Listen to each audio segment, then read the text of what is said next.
I always ask my guests if they have any regrets. I personally don't have any regrets. Even when it comes to my tattoos, I have the silliest tattoos. Even my ET on my leg, it's still a childhood memory for me, and I love it.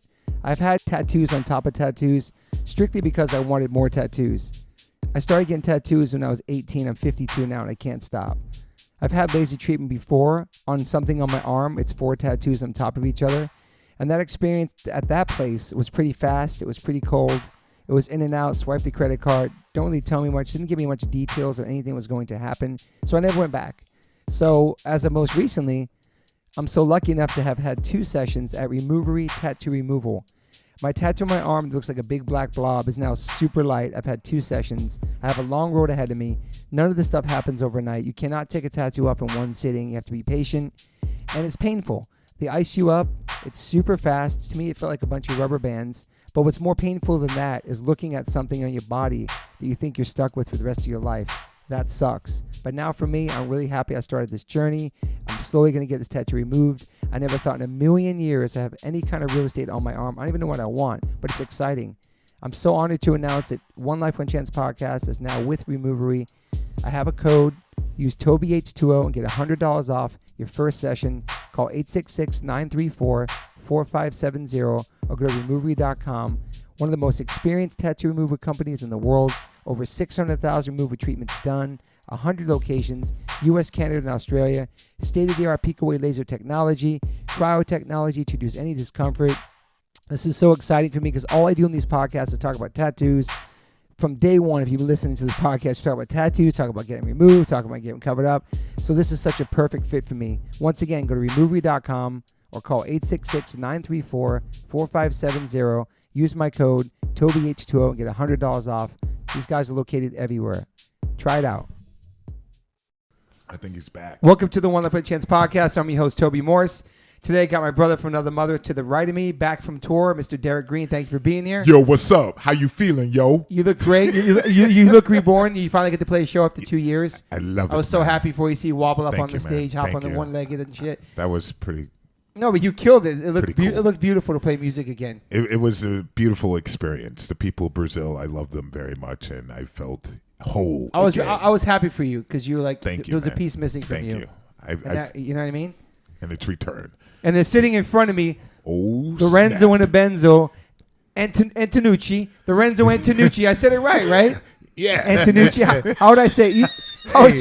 Lorenzo Antonucci. That's perfect. Antonucci. Hey, Antonucci. get it right. I suck at last names, especially ones like that. God. That's like a serious badass last You're name. the worst thank at you. last names, I know. Toby. Lorenzo, thank you for being here, man. Thank you for having me, Toby. Good I to know- see you, Derek. Good to see Yeah, you. did you guys for tour together in the so past? long? We did. A couple times. Yeah, man. What Oh, year was man. that? Well, 2000. I Wow. met you when you first joined Right. Sepultura because I was teching for Hatebreed. That's right. And it was Tattoo the Earth. Oh, my God. 22 years Tattoo ago. the Earth, man. Before Damn, Max son. Yeah. was born. Yes. Wow. Who models and surfs. when you can do tattoos and tour at the same time. Right. Did that ever happen ever again after that? That They concept? tried to do it for Europe, and then 9/11 happened, Oh, snap. and then it didn't happen. That was going to be Pantera, Biohazard, Sepultura, and I was like, oh my God, we're going to tour with Pantera. That's sick. And that was it. Like, they were done after that. Yeah, I think it might be hard, especially now, to just tattooing at a venue.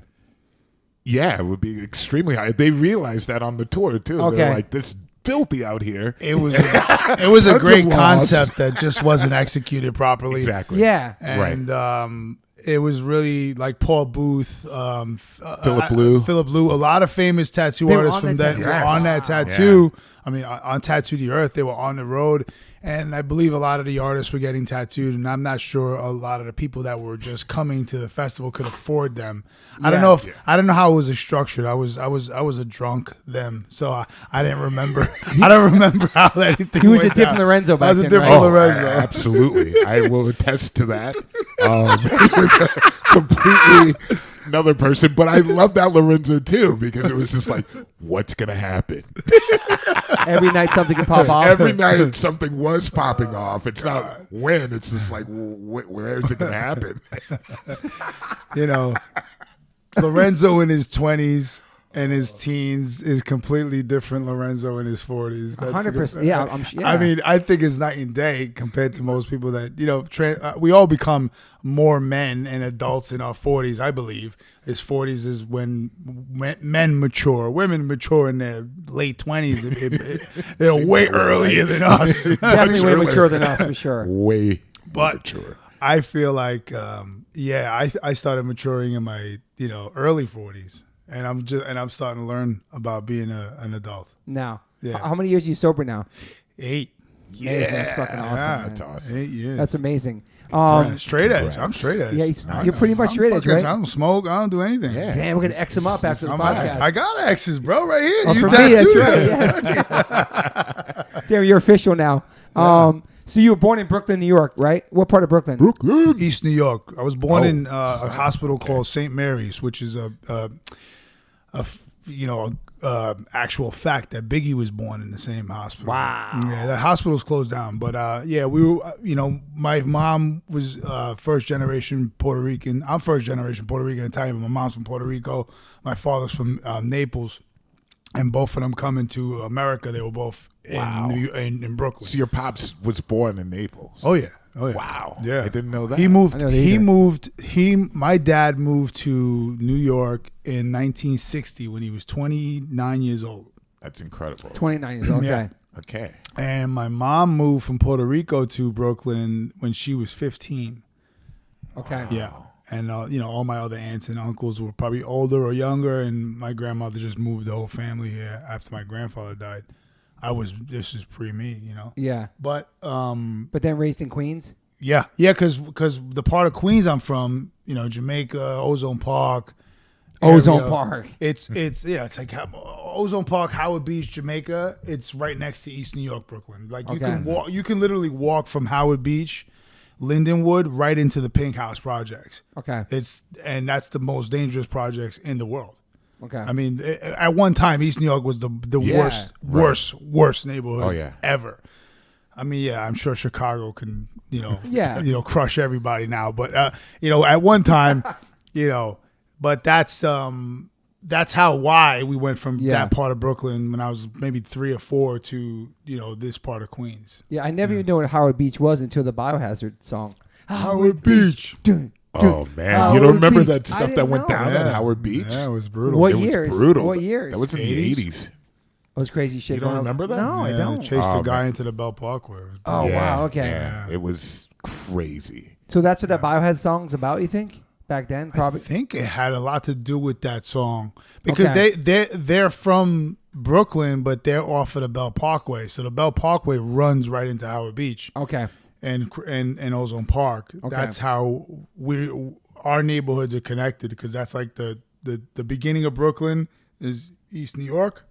Yeah. And then the Bell Parkway straight into Bensonhurst, Yeah. Coney Island and Park Slope, all that Park ride Slope, on that side of the Bell Parkway. Yeah. And that's why I think Biohazard was Canarsie, so some of them I know that Evans from Canarsie and Billy. Yeah. I'm not sure if all of them are from Canarsie. Isn't it Jay-Z's from Canarsie? No, Marcy Projects. Marcy, my bad. Yeah, but he always talks about Canarsie for Right. sure. Yeah. So you have siblings? Yes. On my Puerto Rican side, I got one. My sister Pito, and she's 57. Wow. Yeah. And then on my father's side, my Italian side, I have my sister Joanne, who's 57, and my brother Angelo, who's 62. Wow. Get older, yeah. Yeah. And so, how was growing up for you out there? How was young? I was by myself. Young Lorenzo. Oh. Because I'm the only child with my mom and dad, so I'm kind of like the bastard. I'm Jon Snow. Okay. I see. Wow, I like that reference. I'm the bastard. So, what were you like in school? Were you like? Did you like going to school? No. Play sports and shit, or no? I played handball. That's some New York street shit. Yeah. I love handball. I would love to play street football. Asses up was a game you play in the schoolyard. Like you throw the ball against the wall and the school has, I mean, asses up. How the fuck do you, man? I never even heard of that before. Asses up. Yep. That's some New York shit. Yeah, because you would have to. If you lost the score, you would have to go to the front of the wall and get the ball thrown at you. At your ass. At your ass. Gotcha. So that's why it was asses up.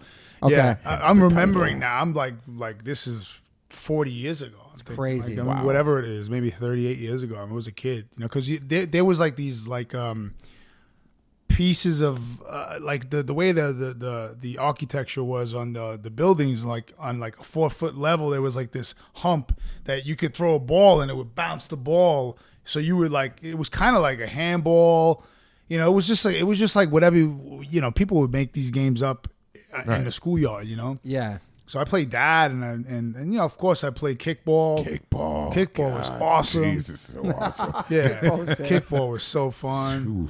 I don't know why that's not even a bigger sport. I know, right?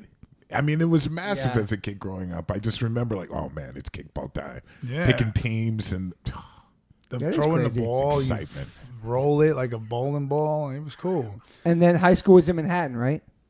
Yeah, well, high school it's interesting because I'm really like an 8th grade dropout because I didn't. Wow. I didn't go to like the high school that I attended to was Richmond Hill in near Jamaica, which I went to for like 9 days, and out of the year or whatever it was, 6 months, and they called my mom and they're like, your son's such a degenerate. You know what I'm saying? He's like, he's not even going to school.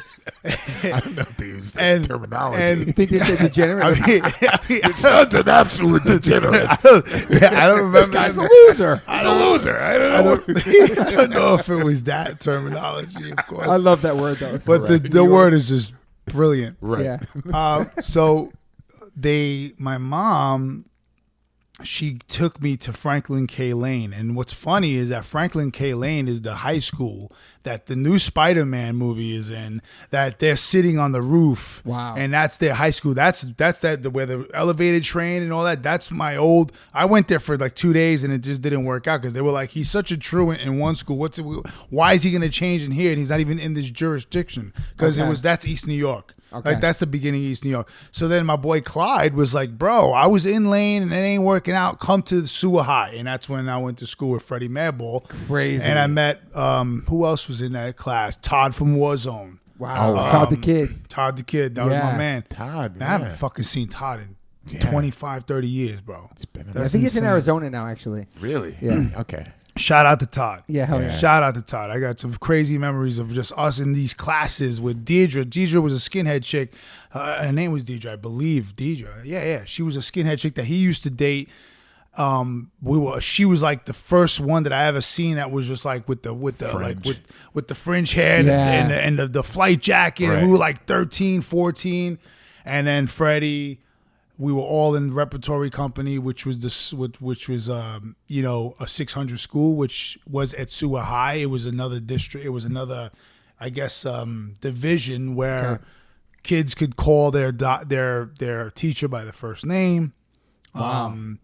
It was more personable. You know what I mean? Like we were kind of like in our headphones in class. Right. I think our people were smoking cigarettes. I don't remember. I mean, this is like 91 maybe. Wow. Yeah. And so what kind of music were you into at that time? Were you playing music or any bands in high school? Were you into any? Well, I was just learning how to play guitar. My friend Pete Ross, he was in a band called Eminon, and the Eminon was a hardcore band that had a moment. Jay was the singer. I don't know. Now Warren wasn't in Eminon. That was 25 But I remember seeing Eminem, Out of Line, 25 to Life, and Close Call, Puerto Rican Mike's band. That was my first show. That was my first show, but before that, I was listening to of course, all hip hop. Yeah. Everything, from Big Daddy Kane to Onyx to, whatever, LL. Run DMC, Brand Nubian, Fushnikins, all that, everything. Everything that awesome. was from our neighborhood, and within, obviously when Fat Joe started coming out, you know what I mean? Like he all that was KRS-One, everything. You know, that was the time. It was such a great time in New York, man. With that, that was the time. You know, yeah. And that was like right when Wu-Tang was just annihilating everything. Yeah. But then I was also into metal. You know, I was also into Maiden, Metallica, Anthrax. Those are my favorite. Slayer. Those were my top 4 when I was 12, 13. Damn. And then I got introduced to by Pete Ross, like Life Agony, and Sick of It All and Biohazard, because I seen the Biohazard video, the Punishment one on Headbangers Ball, and I was like, yo, this speaks to me. I look like that's what I want to look like. Right. This is how I walk in the street. I want to play music that makes me bounce like that. You know what I mean? Cool. That's how. And then that's kind of when I started to, listen to that style, but really started to learn about hardcore. And then my singer Sal, I just had started meeting him in the same time, like 92. And he was teaching me about, like Cro-Mags and stuff like that. But it was still fresh to me. But another pivotal moment was when I was in school with Freddie, and he's asking me what I'm listening to, very similar to this conversation right now. We're very across each other with headphones on, asking me what I'm listening to. I said, Biohazard, Sick of It All. And he goes, listen to this. And he puts off his headphones to me, and this is 100,000,000% accurate facts, and said, this is my band. And this is my song, Colossal Man with Skinhead. I'll never forget that. So sick. Yeah, I never forget. This is like 91. Wow. Right? Or 92 maybe. And you loved it when you heard it? Yeah, it was like, because I was so enamored with hardcore, you know what I mean? Because it spoke to me more than metal. It spoke to me lyrically.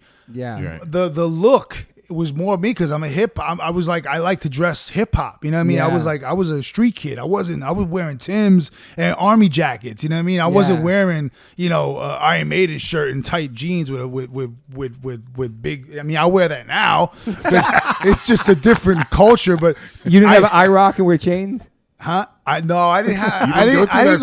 I went through a Guido phase for like a second.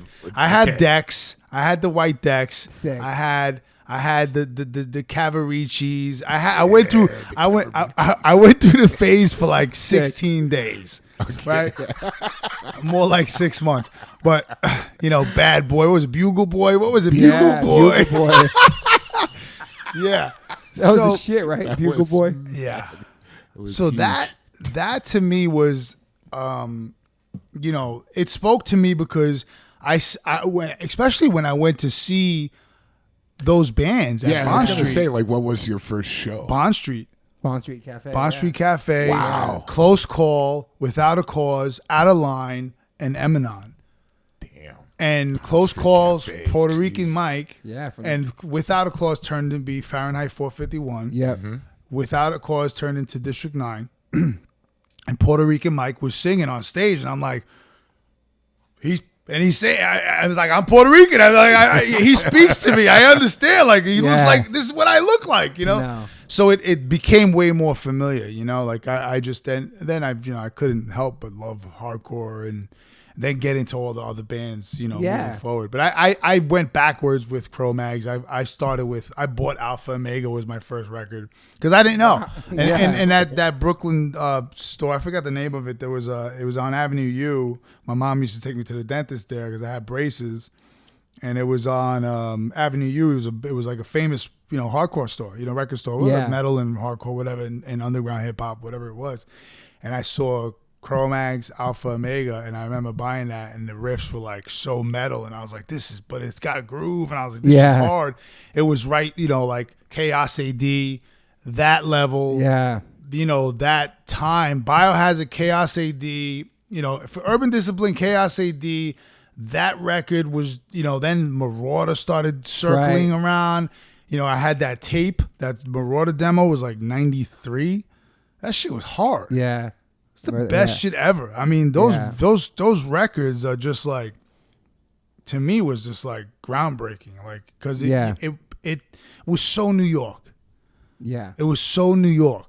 You know, and I know that, I mean, I've heard it from Sepultura guys, you know, saying that they got a lot of that flavor after Arise from Biohazard. You know, they were being on tour with them. They like when they wrote Chaos AD, it had that hardcore influence. Absolutely. I mean, that was the most, I mean, it was super appealing to me, Chaos AD, because of that. Yes. I mean, I got into the band on Arise.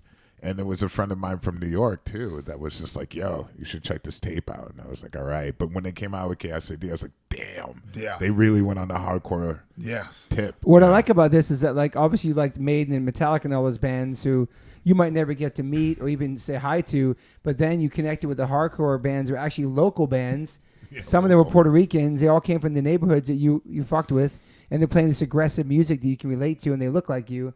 I think that's a lot. That's appealing thing to a lot of kids, especially with hardcore. Connection, yeah. Because you can actually you feel like you belong. Yeah, you can see the band and go talk to the singer after the merch booth. It's not like he's like in the arena. You're never going to meet the guy, but these guys are like, they're just like him. You know what I mean? And you go like, I want to do that too. And these guys look like me. It's cool, man. That was what I think that's what anyone who loves hardcore. Yeah. And was successful at it and stayed true to the game, you know, and I don't mean it like, because isn't that like a 25 to life song, true to the game or something like but I mean, maybe let me rephrase that. But the people that were just true to what we live by and, you know, our look and style and how we conducted ourselves, you know, the ones who stayed around and always are the same people, whether they just became better people but are still the same and just grew into what we knew they had in them. Yeah. And maybe I'm speaking about myself, but I know that goes with a lot of other people in our circle. Yeah, for sure. But I think that, you know, having that instant, you know, gratification of meeting someone that you admire and you're seeing them, they're just like you selling a T-shirt or just wanting to be at the merch booth to connect with their fans. And, you know, until they get big enough and they're like, all right, I got to be a rock star and I got to stay backstage. I got to have this mystique. And I get that too. You got to have, you know, like when you are on a bigger level, you have to have a mystique, and that's understandable. But that to me was always, it's funny because I remember Paul Bearer saying, breaking Rick from 25 to Life's balls, saying, you got a fucking taco stand. What the fuck are you doing bringing all these fucking tacos to the fucking all the show? merch. All the merch and CDs. All this fucking 7 inches. Flea market. The flea market. He's like, I remember, I think it was Thompson Square Park or Coney Island High. I forgot where Sheer Terror was playing. And I don't know. I'm just like I'm like loving Sheer Terror all over again. Like I just started to listen to them again, and I'm just like, how angry and pissed off these guys were.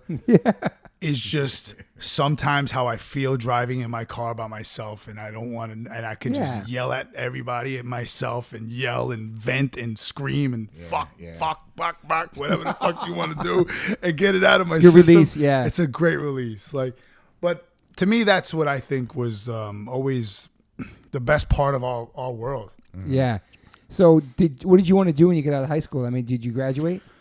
No, I never graduated. And we've always me and my friend Rob Weiss, who's he's a pretty big TV executive and writer. You know, he did Entourage and Ballers, very dear friend. One of my brothers. He would always break balls and say, why don't we do your 45th birthday and your graduation for your GED together, a party? Like I just got my graduation. So we always make fun of that. So I mean, I'm not 45 yet. I got a couple of months until that happens. So maybe that's something in the pipeline. But I wanted to be in a band. I wanted to be in a band. I didn't know what I wanted. I knew that I liked playing guitar and I could write music. And I was like, I want to do this. Yeah. I want to do what fucking, Bobby Hamble's doing, what Billy's doing, what fucking Andreas is doing. You know what I mean? Like, I want to do that. I want to play guitar and fucking, rock out. Yeah. That's what I wanted to do. You weren't in a band at that point? I joined a band called Corruption in 93. First band. My first band, and that was Sal, who's, so Sal's from Sworn Enemy too. So Sal had a band called Corruption. I tried out for it. My friend Mike Palmer, he introduced me to Sal. I tried out, I got in, and then we played a few shows. I was completely had no idea about tuning my guitar. I knew nothing. I knew nothing about getting a tuner for your guitar. Yeah. Knew nothing. I was completely oblivious. And then fast forward 2 years later, we changed our name to Mindset, and then Jamie Josta found us. Wow. And then we had to sign. We were putting out our first EP with him as Mindset actually, let me back up. Rick to Life put out our first 7-inch. Okay. As Mindset. So Gotcha. we have some stuff. We have a demo that we put out ourselves, and we have a 7-inch that Rick put out on Back to Basics. Back to Basics. Okay. Yep. So we had a 7-inch called that was Mindset. It was like a 3-song 7-inch that he probably still sells, and which is fine. I don't care. But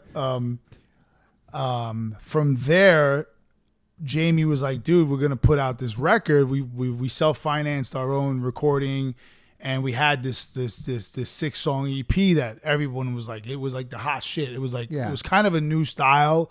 In theory, it was a mix of all the flavors of us, but kind of more aggressive, I guess. I don't know, but it was maybe it was something new that Jamie jumped on it At that and he time. was like, he was like, we can put this out, and this was like 99, 2000. He was like, we can put this out, but you got to change your name because there's another punk band in Philly called Mindset, and blah blah blah. So we were like, what the fuck, man, we love that name, Mindset. Yeah, Mindset, bro. And he's like, and we were like, it's fucking such a bad name, and we were so in love with it for some stupid reason, right? And Jamie says, bro, Sworn Enemy. And we were like, it's an awful name. What's wrong with this guy? What, you crazy? I remember Sal he hated it. And I was like, I don't know. And because he's like, well, I got it from this movie, Sworn Enemies. Actually, I wrote a movie called Sworn Enemy. We're back, that's a whole nother animal. But it was kind of wild, like what's going on with that. I was like, yo, this is new. And he was like, dude, here's the logo. Here's some shirts. And he just kind of made it like you guys are doing it. Let's just go. Yeah. Okay. Joss is no so he had the joke, vision. Yeah.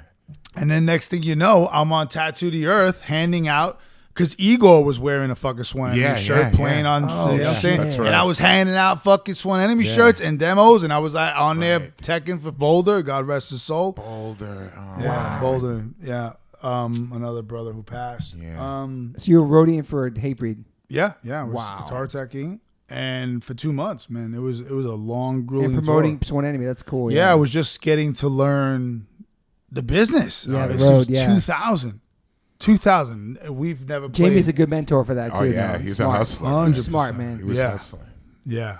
Wow. And that's how I met Derek. I know Right. Derek 22 years. Yeah. Go back a Yeah. long time, man. So when you were on that Hatebreed tour as a roadie, you had no music yet for Sworn Enemy? Or was it? We had the demo. Okay. That was, So we okay. had those. So Jamie was selling those at his taco Cool. stand. He had a taco stand too. Oh, yeah. No, he had a taco stand. I remember we would have to set it up every day. You know what I mean? And it's funny that Paul Bearer. Shout out to Paul Bearer. Where's Paul Bearer? He the taco stand. I'll never forget that. This has got to be 94. It's so perfect. And So Jamie's selling your demos at the taco stand. he's the Yeah. Tattoo the I Earth. mean, it was no joke. The stand, like, he really took that He very killed merch. serious. Yeah. He killed on merch. yeah, crushed it. That's how we lived, because on Tattoo the Earth, Hatebreed was getting paid $100. Damn. Yeah. I remember it was Fuck. nothing. Wow. And we were in a bus and fully crewed up. And I remember one day, and I don't think Jamie cares. I mean, this is 22 years ago. I remember one day, it was in Detroit, 2 nights in a row, I believe, and it was pouring rain, and Hatebreed had rain jackets. They crushed like 20 G's in rain jackets or something crazy like That's that. awesome. You know, it was just like, you seen it everywhere with rain Yeah. jackets, you know? It's a cool logo, Smart. cool Yeah. concept, and he really pushed it, Yeah. From the beginning, it's been like that, Yeah, too, man. from the very beginning. We used to book our shows in Connecticut, Josta Productions in Connecticut Skate Park. Yeah. So I always play shows out there, man. Josta 13 or something like Josta that. 13, yeah. Wow. All right, so then you get back from that, and then what? What happens with the next thing is your album, right? Is this One Enemy album, the first record? Well, Yeah. So then Where'd you James, record it also? with Zeus. So Zeus. Is that Rhode Island?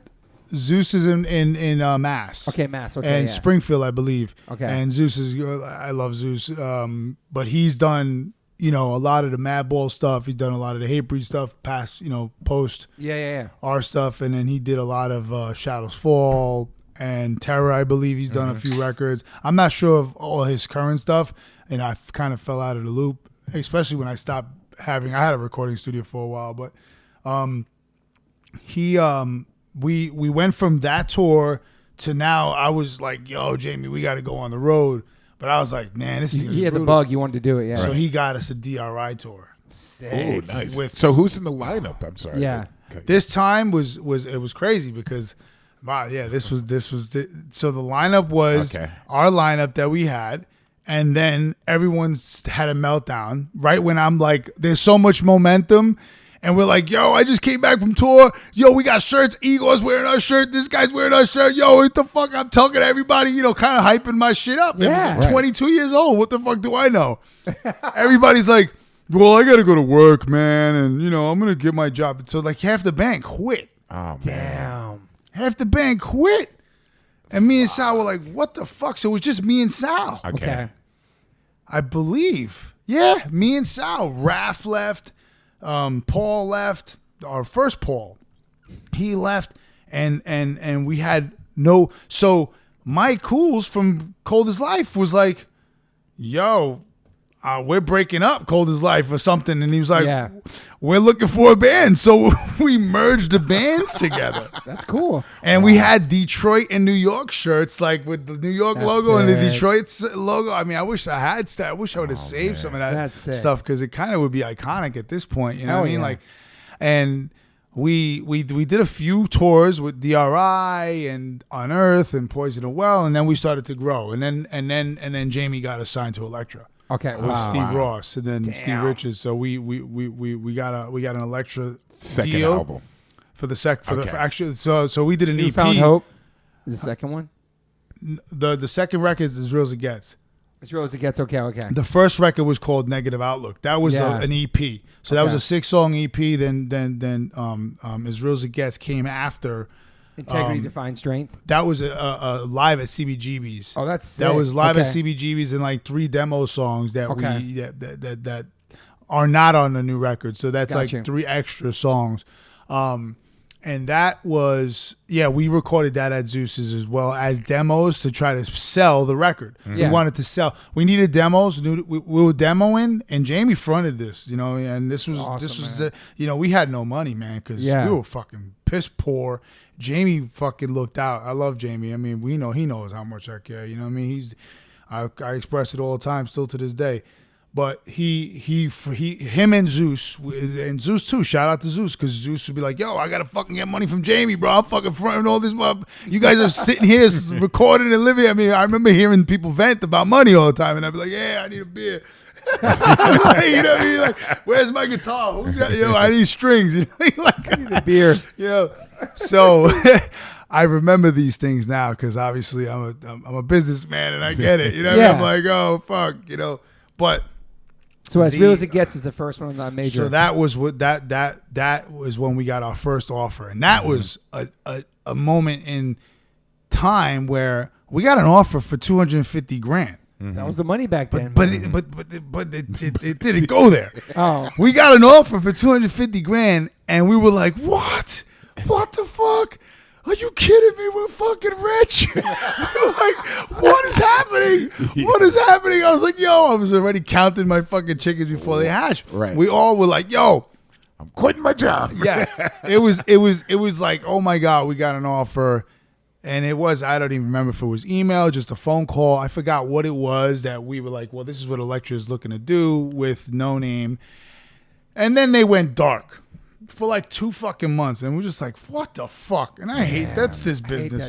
When they go dark and you can't get no fucking clarity. And I'm just like, what the fuck? They turn around and they're like, we're going to give you $25,000. What? $25,000, and you'll get on Ozzfest, and you'll have this is your marketing budget. This is and we were like, what else are we gonna fucking do? Right. Ain't nobody else knocking on the door. We got a major label about to put out our record. Yeah. You know, one of the, you know, like newer bands to be signed to a major label. You know what I mean? Like we were like, I mean, there was only what, like us, H2O, Sick of It All. Good point. Nobody else sold to a major. Yeah. Nobody, not even Biohazard was on a major. You know what I mean? At that point, at that point, Hatebreed was the one who cracked the code of becoming like the first ideal commercial-ish hardcore band, because they were just like, they were out of here. Yeah, they were out of here. They were accepted, and Slayer fans were going crazy for them. So that's when you win over a Slayer fan, which is very hard to do. Very hard. Right. That's what I'm told. I never played with them, but that's what I heard. Yeah. It's brutal. It's hard. It's brutal. They can be brutal. The fans can be brutal. They're just fucking angry and. So this comes out in 2003. Yeah. As real as it gets. Yeah. And so how's your reaction? Like, what is your reaction at that point? Like, maybe from the scene or from friends or from, like, because you guys were playing a bunch of shows. And then sick. Did you catch shit back then for being on the major label? Was that the time people got bummed? I think that we had some, like, backdoor hating friends, you know what I mean? Like other band members, because they were like, oh, Sworn Enemy's whack. You know, what is this shit? They're not real and they got a major label. I felt that kind of could have been, like, to the more artsy bands or the more of that the more intricate metal rock, you know, guys that are doing more metal stuff. And, you know, they probably thought they were better than us. And I was like, you know, I'm just happy to be here.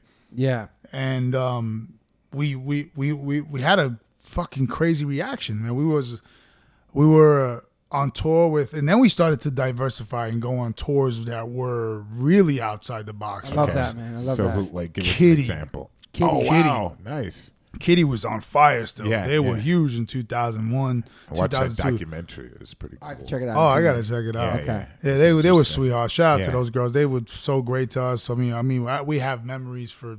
I have my memory. I was at Dimebag's house because of them. You know what I mean? Like I can never forget that. Like the amount of love they shared. Yeah. We toured with them, and it was us, 18 Visions, and them. 18 Visions had a kind of a rough time with their crowd.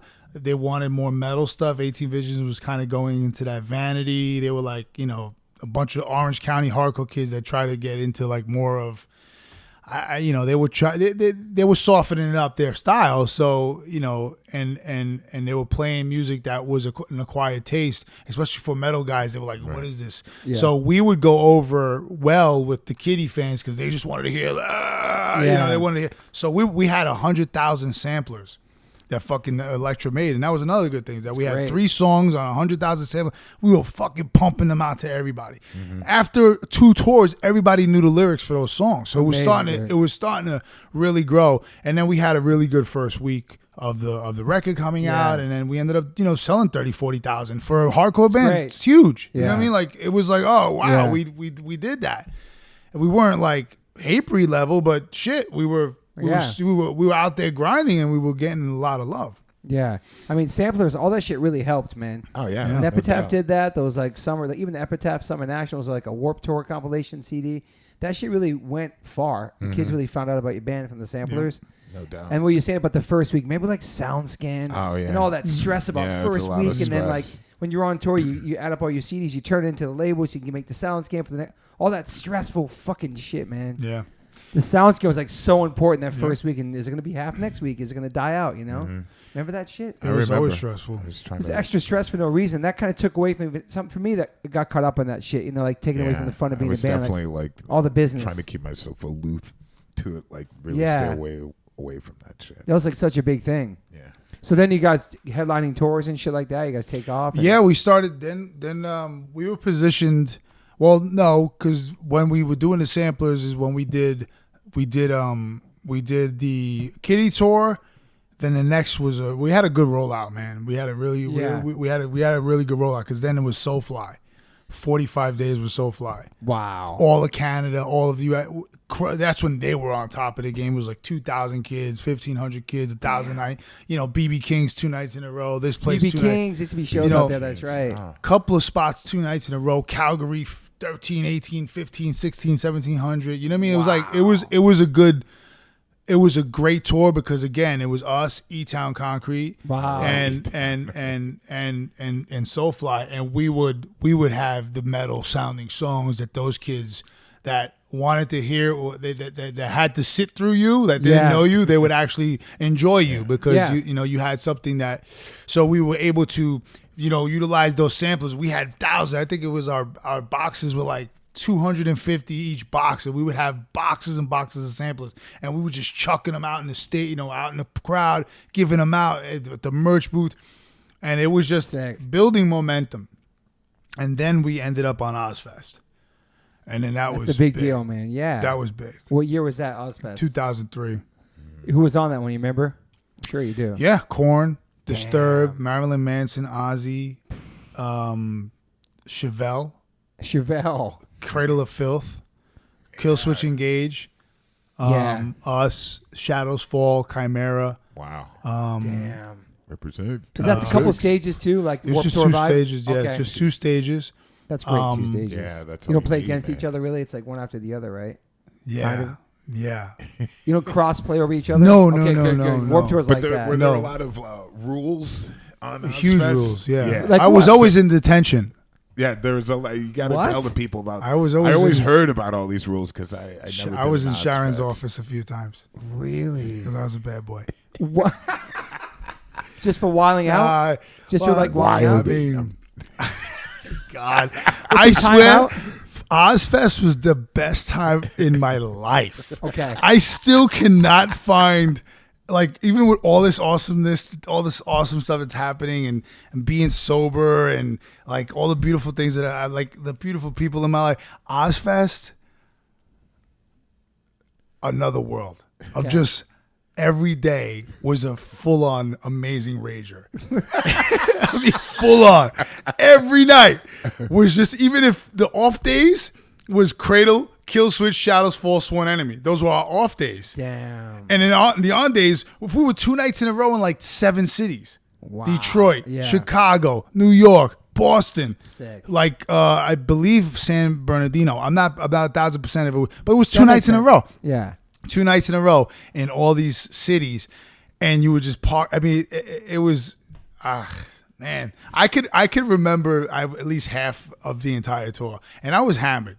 But it was a great time. I mean, there was nothing bad, but that could be a whole episode of how many stories I have with just crazy fun or craziness that would put me in the detention. I mean, we can talk about it. I mean, you're probably not the only person that got put in detention. Oh, no.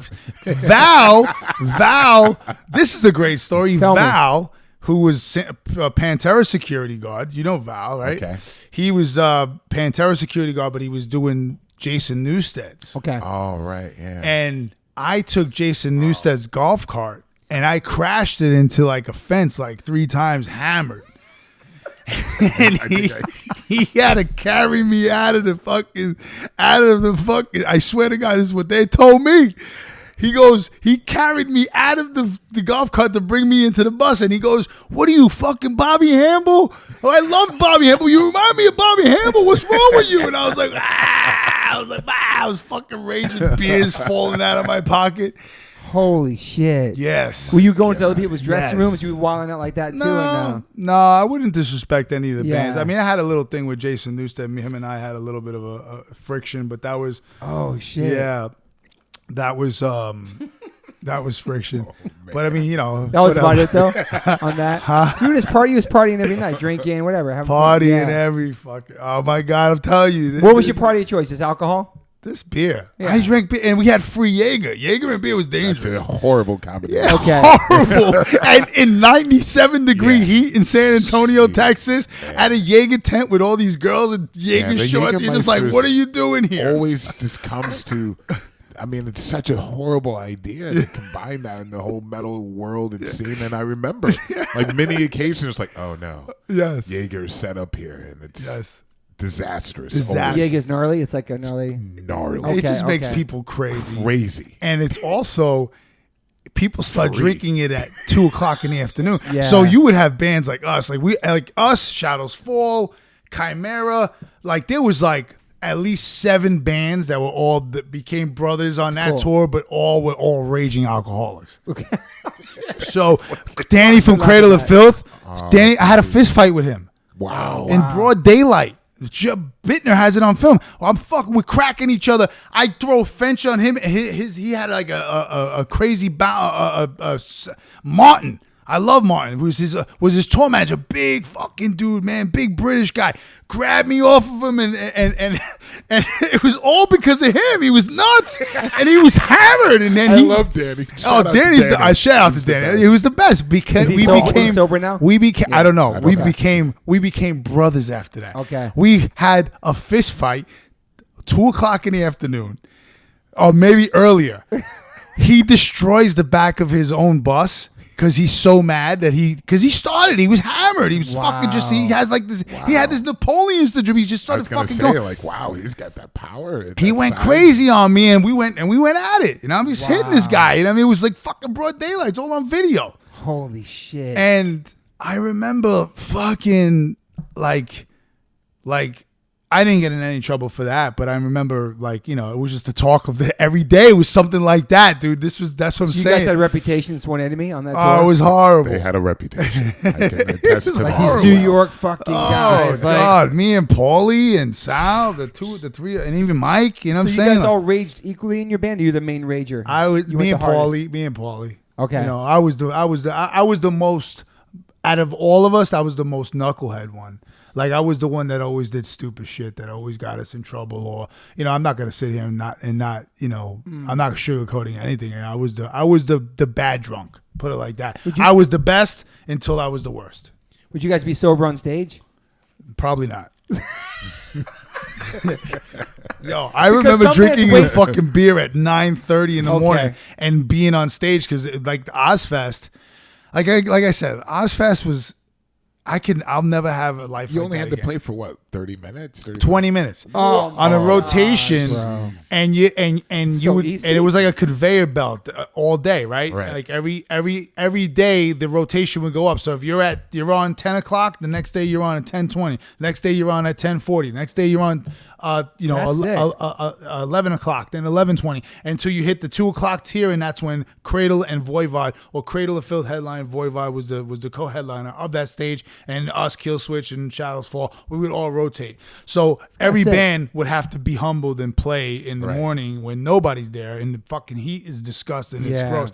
So there was a couple of times that, you know, we were all still hung over, and go on stage and have to go play. It's the worst feeling in the world. And your friends are watching you. Maybe there's no people. I've done that before. Warped Tour, man, brutal. Yeah, it's brutal. But there was, you know, oh God, I mean, yes. So the amount. I mean, listen, man. I can't tell you what happened. I mean, it was just chaos.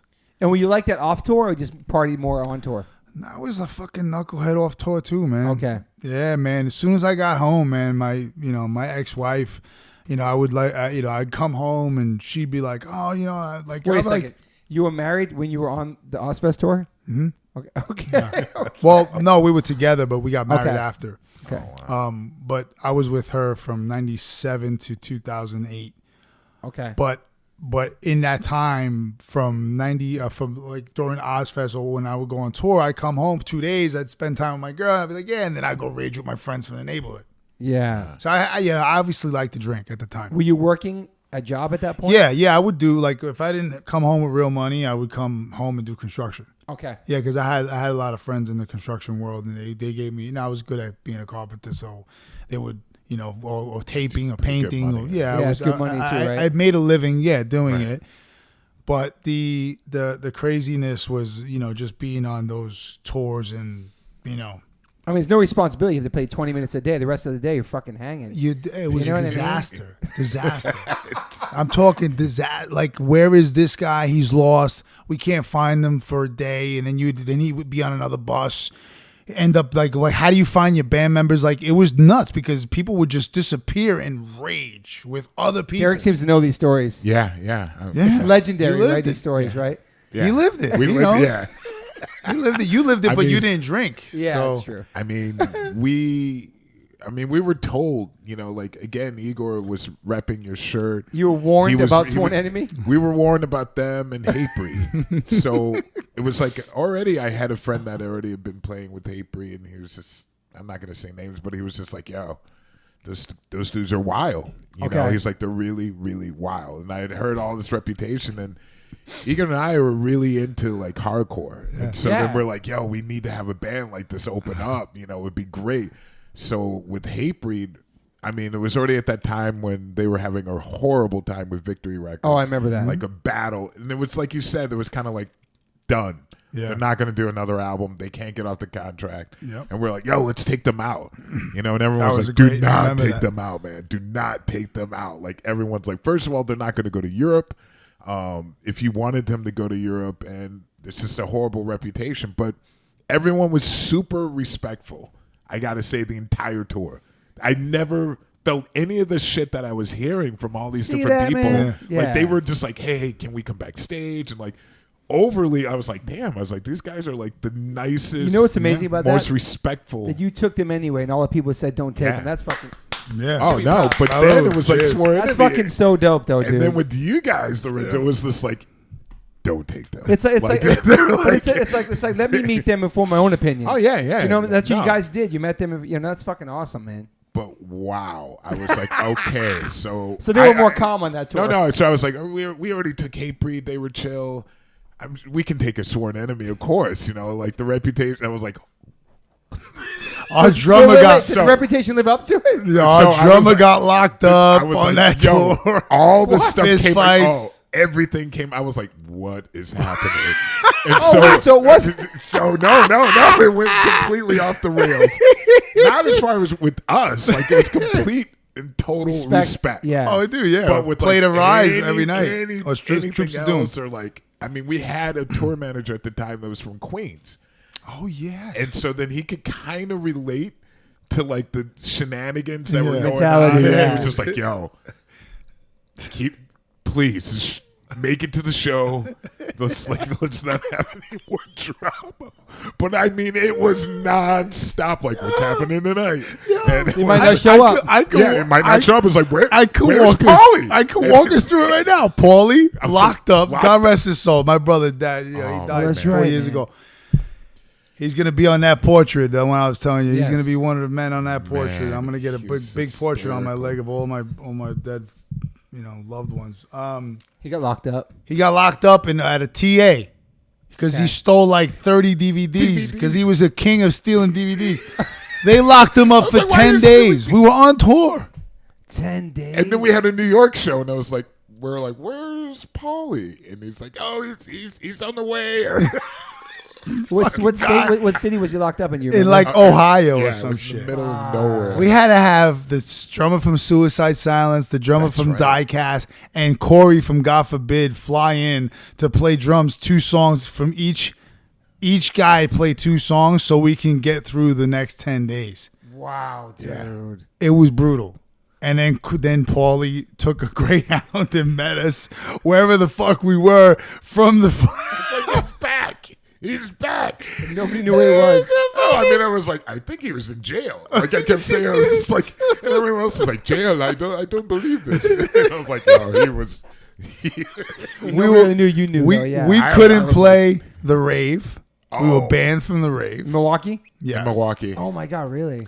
they banned us from the rave because we did a headlining tour and we played there with As Lay Dying. Right when As Lay Dying was exploding, we were the headliners, and we had a riot during our set. Like, I guess their fans, our fans, kind of went at it. Wow. And they said that we incited the riot, well, which we didn't. We asked for Okay. a circle pit. So Yeah. you know, it was they. What's up, baby? They kind of just, I don't know what happened, but we can never reconcile. We can never fix it.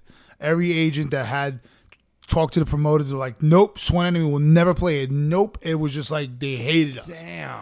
And then when we were on tour, we had to be in Milwaukee because we were sharing a bus with, I think, who was sharing a bus with? Suicide Silence. Okay. And Sepultura was still playing, and Suicide Silence was playing, and we were there. And I remember, like, I was sneaking inside, you know what I mean? I was drinking beers, watching the show, and I was like, fuck this place, man. They don't want us to play here. Fuck. It was just, like, toxic. That's the place with the swimming pool in the basement, right? Yeah. A haunted Yeah. place. Yeah, Across the bro. street from the Jeffrey Def Dahmer? Jeffrey Jam. Dahmer lived in Yeah. that. Yeah. We did Tattoo the Earth there. Yes. Wow. In the Yes. big Eagle Ballroom. Yeah, Milwaukee that's Metal right. Fest. I was there in Mud '91 Vein with Sepultura and Sick of It All. Oh, In '91's what's the Milwaukee Metal Fest? Milwaukee with Metal DSI. Fest was a big. Damn. It was big back in So the you day. got banned from there. Yeah, so- there was a terrifying show in Texas that we played in that, like, I don't know if you remember it, but there was a guy that was just like walking on the buses, and he was just like, I can smell marijuana, Oh, and he was just like right. a sheriff, Oh, local sheriff, yes. like plain clothes, and he was just Yes. like, I don't mind if you keep everything here, but once you get off the bus, that's my jurisdiction, and I might have to step in. That's scary. Wow. He was But you terrible. guys. Yeah, I remember for that. us, and then he was just like, so we got some videotape footage. Oh, no. What? Paulie? What? Oh, no. I mean, they were just. I mean, every From day- him robbing the DVDs? No. Where was that? Lubbock? What the fuck? I can't remember. Video The footage city. for what? I don't know. He's like, we had some of you boys wander around the office back there, and we got. It was like we have it on videotape. I was like, what are you talking about? Wow. Probably Paulie. Paulie was fucking. Oh man, Holy shit, really? it was an insane tour. I mean, we loved you guys. I mean, it was so much. What year was that tour? craziness. Oh, Would that be 2004 or 5? 2007 2007. ish. So the beginning of the end is already out, that album? Yeah, we were touring that. That was that Okay. album cycle. Was it really the beginning of the end? Mm-hmm. It really was, right? Yeah, it was. For Paulie, he left. right. Damn. And that's when I started to really get over the band myself. It was brutal. Getting burnt. Yeah, I was starting to get burnt. We were all getting burnt, you know, because it kind of. But we started to become. We started to do really good. We were getting burnt because of the U.S., but we were starting to do really good in Europe, Okay. Yeah. and Japan, and all these Yeah. other countries, and we were like, "Fuck this!" You know what I mean? I was like, "That's where the money's at." You know, Right. and we were Yeah. starting to crush, and like, "Yo, we're coming home with real money." Like, what the like? Okay, I'm listening. Yeah. I'll write another record. You know what I'm saying? Yeah. Are you on a major label still for that record? Not for that was Century Media. Okay. That was actually Abacus in the States and Century Media for the world, and then we did a Century Media deal for the next record, Maniacal, in 2007. Yeah, Maniacal, yeah. 2007, yeah. 2007. And yeah, it was just, that was definitely starting to, I was starting to get tired. Yeah. I wanted more. Right. I wanted And something was that the last album? No, after that was Total World Domination, No, 2009. Yeah, that's the last one I wrote on. Yeah. Wow. Okay. Oh, so 2009, you wrote on that album. You did a tour for that album, and then you're like, what was the turning The point? for you? breaking point? Yeah. Oh, yeah. man, this was a good one. Okay. Oh, the breaking point. We had a European tour. I mean, a European tour, us and Earth Crisis set up Damn, that's to a sick do one. Yeah. in Europe. It was called Hell on Earth. And then we had a U.S. run on another tour called Trend Killer. Trend Killer? Okay. Yeah. And it was starting to be like whack. Like we were like definitely whack in the States. It was just like the feeling sucked. It was like Right. nobody cared. Like it was a whole new generation of kids. Yeah. Right. And we were going through that cycle, which a lot of people go through. Oh yeah, 100%. definitely. It's a part of the process until they reconnect and Especially with hardcore, yeah, for sure. especially with hardcore. So we did that, and we did Earth Crisis and Terror before that, so that was awesome. That's That- it. and then we did a headliner after that. It was really poorly managed. Not that it was just the timing is everything. Yeah. You don't get rewarded for the right thing at the wrong time. You get rewarded for the right thing at the right time. You know, so True. we just weren't going. We went off the deep end on that, and the drinking became heavier. We were tighter than ever. We were a better band than ever. We had a really great drummer at the time. You know, we had a really solid lineup, and I was telling Sal, like, if this lineup changes, I'm done. Right. Because I'm not going to go and teach a whole new drummer, Yeah. play with them every day to fucking get them to acclimate to our shit and understand our groove and our style and blah, blah, blah, blah, blah, and go through the motions. It's too much. I'm done. Yeah. I think we should just clip it. And we're in like Arkansas or some shit, and fucking we're in an RV park, and we're somewhere in the middle of nowhere in an RV park, and we all, our driver / tour manager at the time and sound guy, he was supposed to drive. He kind of like did all three of those, but he was supposed to drive, but we would split up the drives with him so it wouldn't beat him up too much. And we're sitting there, and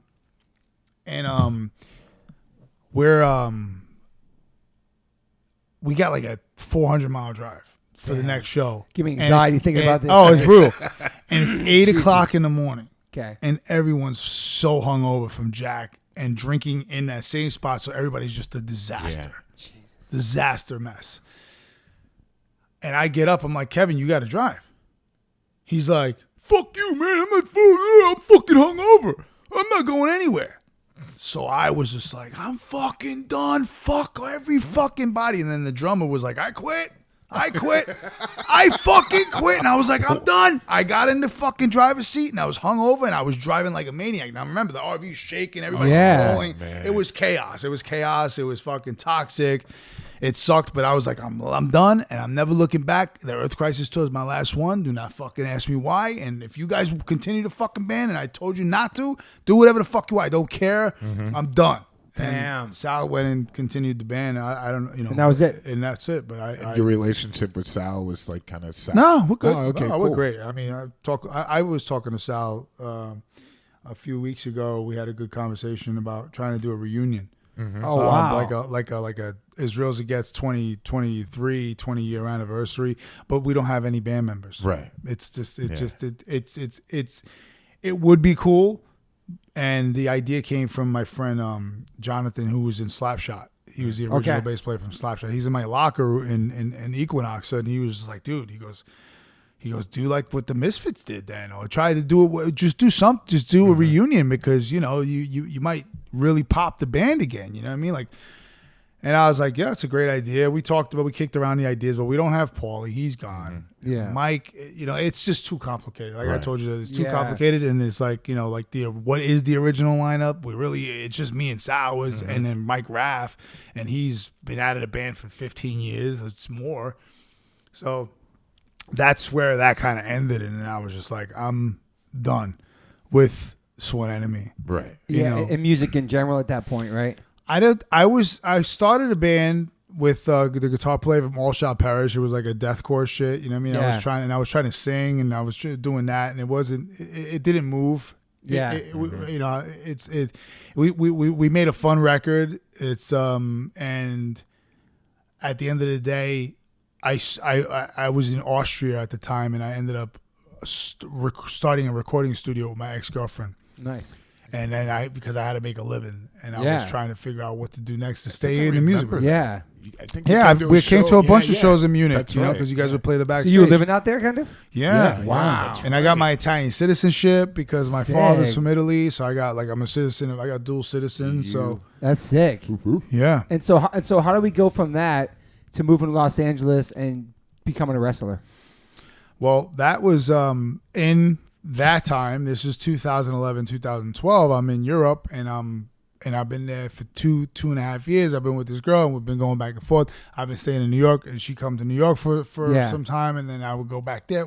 It was a long distance thing, but I would go out there for 3 to 4 months at a time, and then tee up all the recordings for the bands, and then we would shut down the studio. We had cheap rent. It worked. It's nice. It worked out well, but from there, I got a call from Ash, who owns Sumerian Records, and he was like, what are you doing? Blah, blah, blah. I was just like, and he used to be our agent, for at least 6 to 7 years prior to this phone call. Yeah.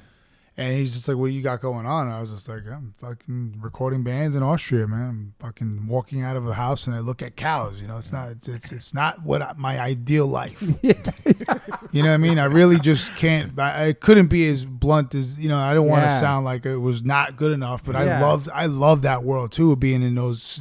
I love everybody in that city. All my old friends there. I love everybody there. So that world in that time period, I'll never forget what I learned from that part of, you know, that sense of humanity and just a different place, culture, everything, different culture, you know. What part of Austria was it? Wien? Salzburg. Salzburg, okay. Yeah. Great shows in Austria, man. Good Yeah. scene out there. Vienna would always be Vienna, that's right, yeah. Crack.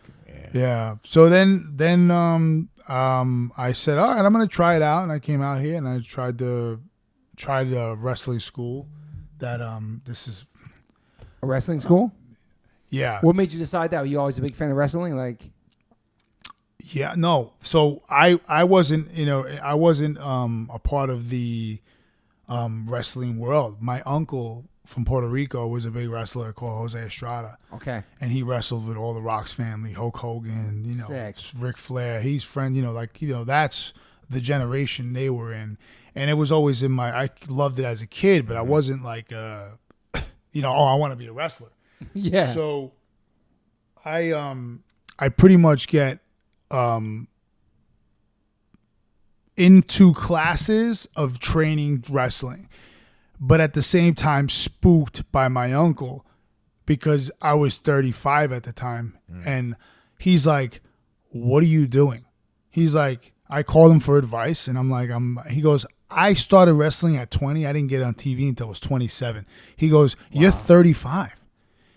And I was like, yeah, but I move, I could do it, I'm doing it. And he's like, dude, it takes a lot of ring experience for you to be able to be trusted, you know. And he kind of spooked me, and I was like, all right, whatever. But I thought I could overcome it. And then I got injured a few times during training that I fell on my neck from a high rope. And I never felt anything like that in my life. A tweak that I was just like, and they always say you can be paralyzed within 2 seconds. Yeah.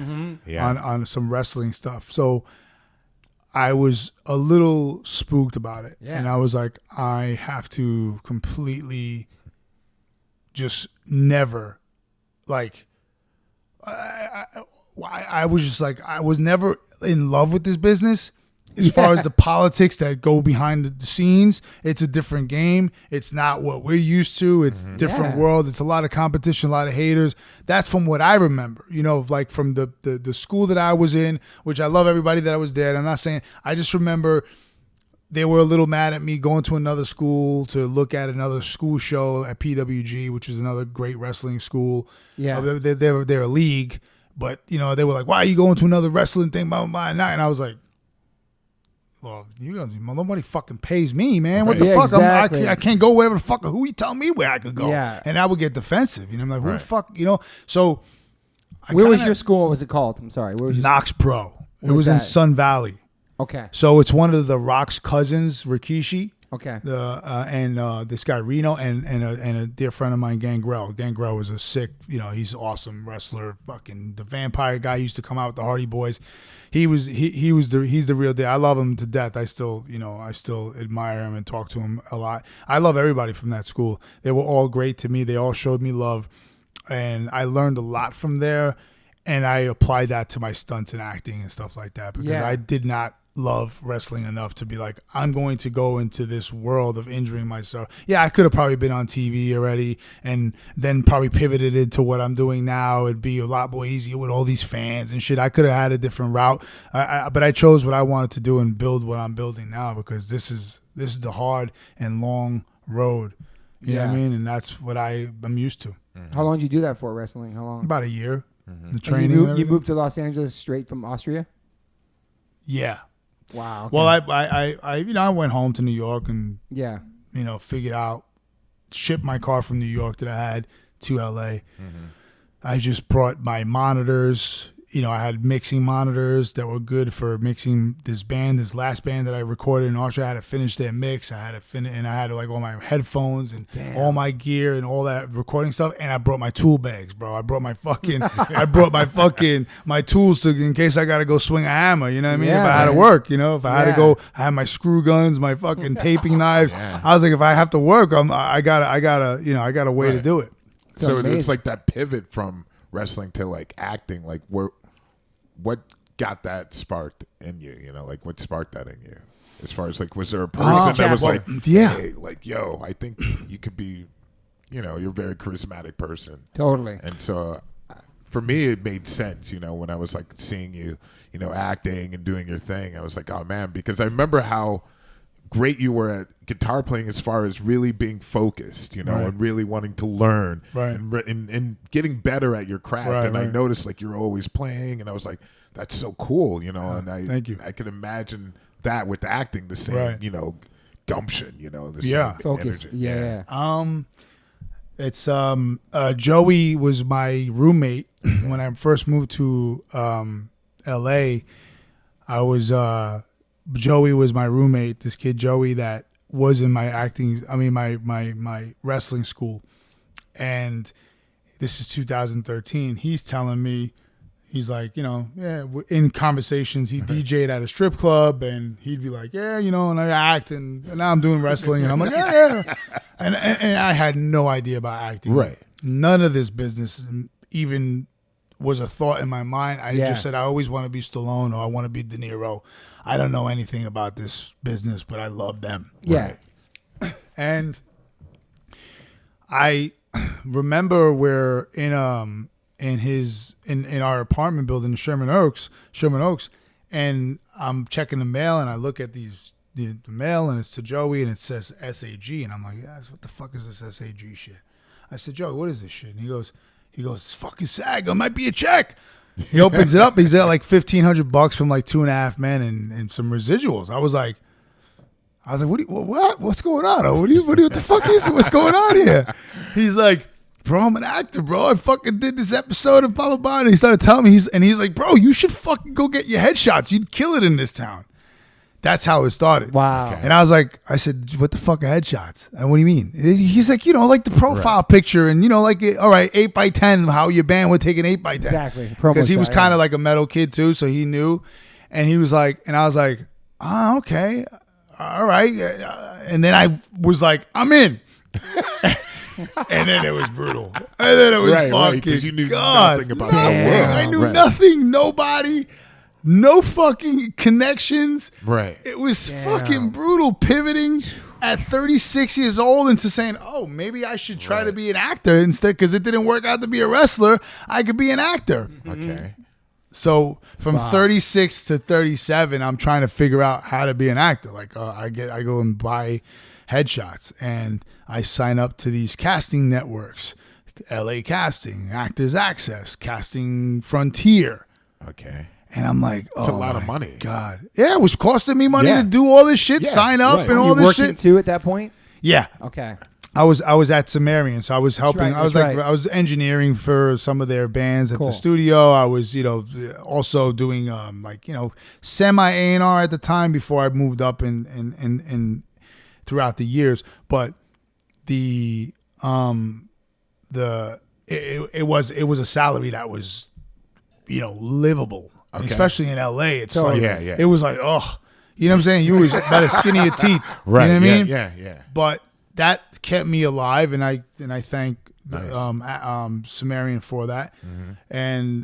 But I was going through what I had to figure out was I didn't have no connections. Only Joey and my friend Cherie, who worked at the bar across the street from me. She was like, yo, you need to do this, you need to do that. And she was a beautiful actress that, who would teach me a lot about the business, That's cool. And, and she was just always, giving me the knowledge and the strength to believe it. She was like, you'd crush it. Mm-hmm. She goes, you have the personality. Everybody loves you. Mm-hmm. You have a personality that people gravitate towards. And I was like, really? I'm just drinking beer. This was pre getting sober. Okay. Yeah. I mean, this is like 2 months before I quit. You know what I mean? Because I had no idea. Damn. So my first movie is, funny enough, is when I was on set. It was with Ice-T, and he was like, "Yo, didn't you have long hair?" And blah blah blah. He's got a great memory. On set, and he's like, "Didn't you have long hair and you drank, right?" And I was like, "Yeah, I quit drinking and shit." He goes, "Yeah, bro." He goes, "The minute I cut my hair and stopped drinking, my life changed." Wow. And that's when I said, "I'm never looking back," because I had like 2 weeks sober on that. Ice-T movie. dropping that knowledge. That's the first. And what made you want to go sober? Truthfully, well, my mom was killed in a car crash, so that destroyed me in 2004. Oh man. And I'll never forget the feeling of that. So there was a 43rd anniversary at the Rainbow Room, and I was trying to get lean for this movie.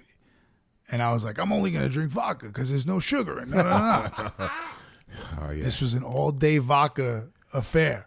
Damn. Lord have mercy. Me and Loki. Shout out to Loki. And he wants to go get food after it. I mean, he's got a chiropractor appointment. I got so much shit I got to do. I'm like, fuck it. But I remember waking up in my bedroom, and I was so hungover. The worst feeling I ever had in my life. Puking like never before. Like I was getting rid of all the demons. Mm-hmm. Like I was having my own exorcism. Right. Wow. It was brutal. I never felt it. But what really put it over the top was, it was a horrible hangover, is that my car was parked perfectly. I drove home. Damn. I drove home and nothing happened. And then I was like, I lost my mother in a car crash. I could have killed somebody, killed myself. I will never, ever pick up a drink again. Damn. And that was it. That's all I needed to do. And I never told anybody like that on the air. I mean, because it didn't matter. You know what I mean? I was like, I'm just sober because of what. But that's the reality. Like, that's what really put me to the, like, I remember. And then I went to the Rainbow Room, and I still talk to the same valet guy. I love him. He was like, you were fighting me to take the keys. You wanted your keys. You were like, I'm fucking good. Don't worry about me. I'll call you when I get home. He was like, you kept saying you call me or whatever the fuck. And he didn't even have my number. Wow. Yeah, I was just like, give me my keys. I'm good, bro. Don't worry about it. Yeah. And then, driving from the Rainbow to fucking Sherman Oaks, going over That's gnarly, Beverly dude. Glen. Yeah. Brutal. Yeah. At 2:00 in the morning. And you never drank again? Never. You know what's amazing about you? Like you said, I'm done with this band. Right. No more of that. I'm done drinking. And you stuck by those convictions. Like, it's fucking, like when you're done, you're done. Yeah. You know what I mean? Like, it's fucking. Same with shitty people in my life. I cut them Yeah. off. Right, of course. I'm done. You're dead to me. So, Yeah. is it safe to say that Days of Our Lives was the first major thing you got?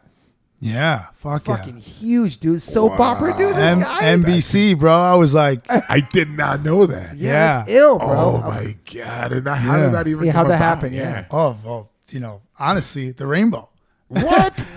Well, so me and my ex-wife that I was telling you about, Jasmine, who she got me into Days of Our Lives when we were kids, when we was like 19, 20. I remember I would watch it with her. We would get bacon, egg, and cheese, and I'd be like 1:00 in the afternoon. It's the time when you're like 19, when you still sleep till 2:30, Totally. 12:30, and you're degenerate. It's like, a who max sleeps dose, yeah. the fuck to that time is but that's the age. Yeah, That's the age. Yeah. That's the age, and that's fine because he models and he surfs.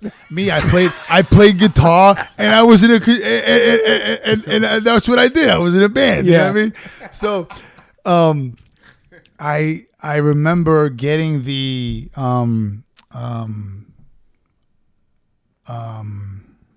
Audition? I remember really caring for the show, and I became, I loved the show because it was just like something that we did, and it was like a part of my life now. Yeah. So I was like, drunk a few times. I would say, "Oh, I'm gonna be in Days of Our Lives." I think, I'm gonna actually do Wow. this. People are blowing me up right now for work shit, man. Fuck, it's driving me nuts. Days of Our Lives. Days of Our, so yeah, I get the Callback or audition? No, I get to I in my mind I'm pretty much manifesting this Days of Our Lives, and I'm just like, now one day I walk into Rainbow Room and I see a kid that's from Days of Our Lives in an Asking Alexandria shirt, which is a Sumerian band. And I'm like, wow. I'm like, how the fuck do you have? I said, what? I said, you're fucking JJ from the show. And he goes, how the fuck do you know? Wow. He's like, how do you know that I'm on the show? What do you watch, Dave? I'm like, yeah, I actually do. And he starts laughing. Shout out to Casey Moss. That's fucking. And he's a metal kid. He was in a band, and he's actually a talented singer and everything. But he was like, oh, and then we became friends, and we started texting, and then I said, I went one time on a call, or one time we were eating, and I'm like, yo, get me in the room. Let me meet with the casting director. He's like, I don't know how to fucking do that. I'm like, you know who she is, right? I didn't even know what I was saying. Yeah, I'm like, how else can someone get you in the room with the casting director? It's a manager doing it for you, or an agent pitching you to the fucking casting director. Yeah. So I got in. I booked the audition. I got 4 episodes. Fucking amazing. Yeah, it was dude. great. Yeah, it was great. That is amazing, man. So you didn't have an agent at the time. No. Okay. That's super DIY. I love it, dude. Dude, the DIY, everything is DIY. Fuck, dude. Oh So you killed the now audition. it's the producer for this So fucking. you killed the audition. Yeah, it's a good thing, right? Your phone's blowing up. So you got the audition. You got the fucking thing. That's sick. Yeah. So does that put you in a new spectrum, like a new level? Well, you became SAG, right? Well, I was SAG from the first movie with that. We did Ice-T. Ice-T. I got that SAG card, and then I did a commercial with my boy Zach Merck, who's a hardcore kid too, and he's a big commercial director, and he's about to get one of his feet. He's doing some kind of like Netflix thing now. He's doing something with Jeremy Renner. He's a hardcore kid. He's like he was in like a posse hardcore band back in the day from Jersey too. And this That's kid's cool, man. man. You've seen Zach. He's got a big beard. He's a big H2O fan. I probably heard of his band too. Yeah.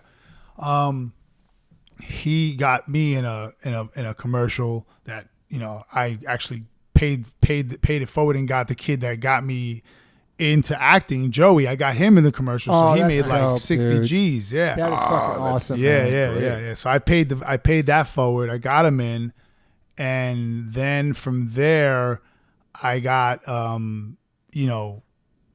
I think I started doing smaller, indie movies. Yeah. And then I got Ballers. Yeah, I got that on my list. So it's like Ballers and Game of Thrones are fucking insane, dude. Yeah. Insane. Yeah. That's. And so how'd you get the audition for Ballers? Which is a great show. You ever seen that show? Yes. Great show, by the way. So again, Rob Weiss, shout out to Rob Weiss and Steve Levinson. They're the ones that blessed me with that. Rob was like, yo, I'm writing you into this role. I'm writing you into this season. You're gonna be on camera with Dwayne. And I was like, what?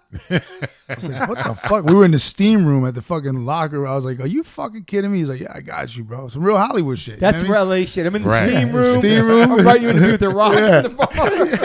And it fucking happened. And I didn't have to audition for that because I just pretty much That's played dope. myself as like a Goomba New York guy coming off of a Dope. private jet in LA. And the rock was And cool, That's right? the only Rock reason I was watched the show, fantastic. actually. Because I saw that you were going to be on it. I was like, I got to watch this whole thing. Are you serious? Yeah, I'm That's serious. dope. Yeah. It's a great show. And the rock is cool, I heard, right? He's fantastic. He was fantastic. He knew my uncle.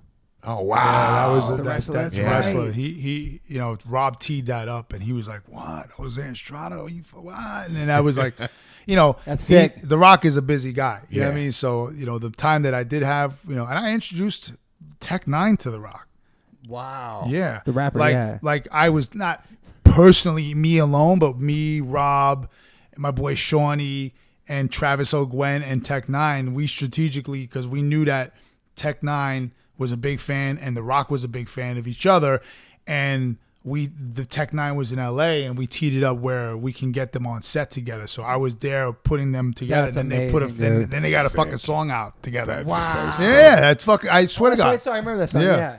Fucking wow. Yeah. So that I got a great picture from that moment. That was an awesome day that we all got to hang on set with Dwayne for like a half hour because he was just so happy to meet Tech, and Tech was Sick. it was just all love. Yeah. It was all love, and I was like, I can't believe I was a part of doing this. Like, this is fucking. That's amazing. Just like little things like that give you these injections of inspiration. Right. That just like Totally. keeps you going because this is a fucking brutal business. Right. It's way so different than brutal. music business, right? Way different. Way Yeah. different. Mm-hmm. A less support system. You know what I mean? I think it's Yeah. less people that could support you. Like, how many band members that you're friends with, and people look out like, oh, we'll take you on tour. We're gonna, you know what I mean? Like it's different. Yeah. It's a little more, well, being hardcore kids, it's a family affair. Yeah. So this is more like cutthroat out for yourself. You have to kind really of, hustle. and you have to not look at it like that because then then it poisons your mind. You know what I mean? To be that way, but that's kind of what it is. And then you gotta just be like, you know what? I'm gonna do the right thing, and just nobody's my competition because I'm myself, and I'm not trying. I don't care. You got to work. You getting the job, great. I'm happy for you because I know how hard it is. Yeah. I know how hard it is. Go get it. You know what I mean? I know my time is coming. So, Yeah. And how'd the Game of Thrones thing come about?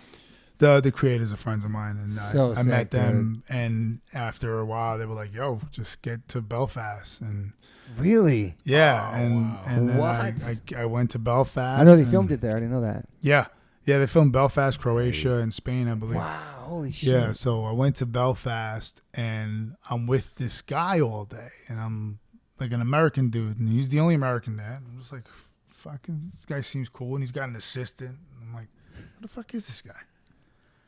We're hanging out, and his girl comes, and I'm like, yo, let's put the stuff in the trailer, because one of the assistants was like, oh, you got a trailer over here that you can put all your stuff. And I was like, yo, guys, let's put all the stuff there, your pocketbook, whatever. This way it's all safe.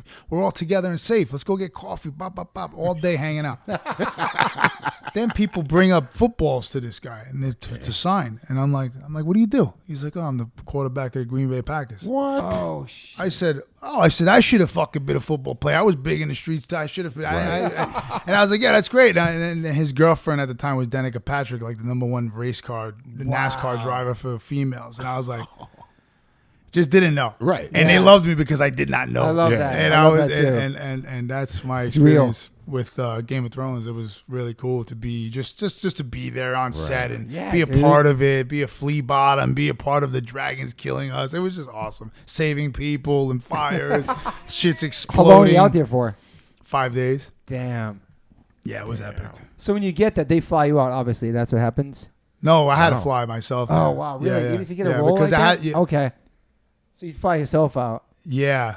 But the thing is that you got to work as a local. Okay. Because I was a Italian citizen, so I could work as a local. So I worked as a local. Damn. Yeah. And then Paradise City and Cracker, you produce and were writers on both those. Mm-hmm. Yeah. That's amazing. Yeah. More for Paradise City. Yeah. Cracker was definitely a producing credit is warranted, but the writing, it was like, came up with a lot of ideas in the moment, but Dale wrote it with Kevin Young. They wrote that together, man. But Dale Restaghini, Rage. I know Dale for he was dude. We met him on that fucking tour on Tattoo the Earth, really? bro. Yes. Yeah, back bro. then Dale was around back then. And Shawnee's calling me right now. Shawnee, we all met on that tour too. He fucking did the Funko shit, and he had the Famous band.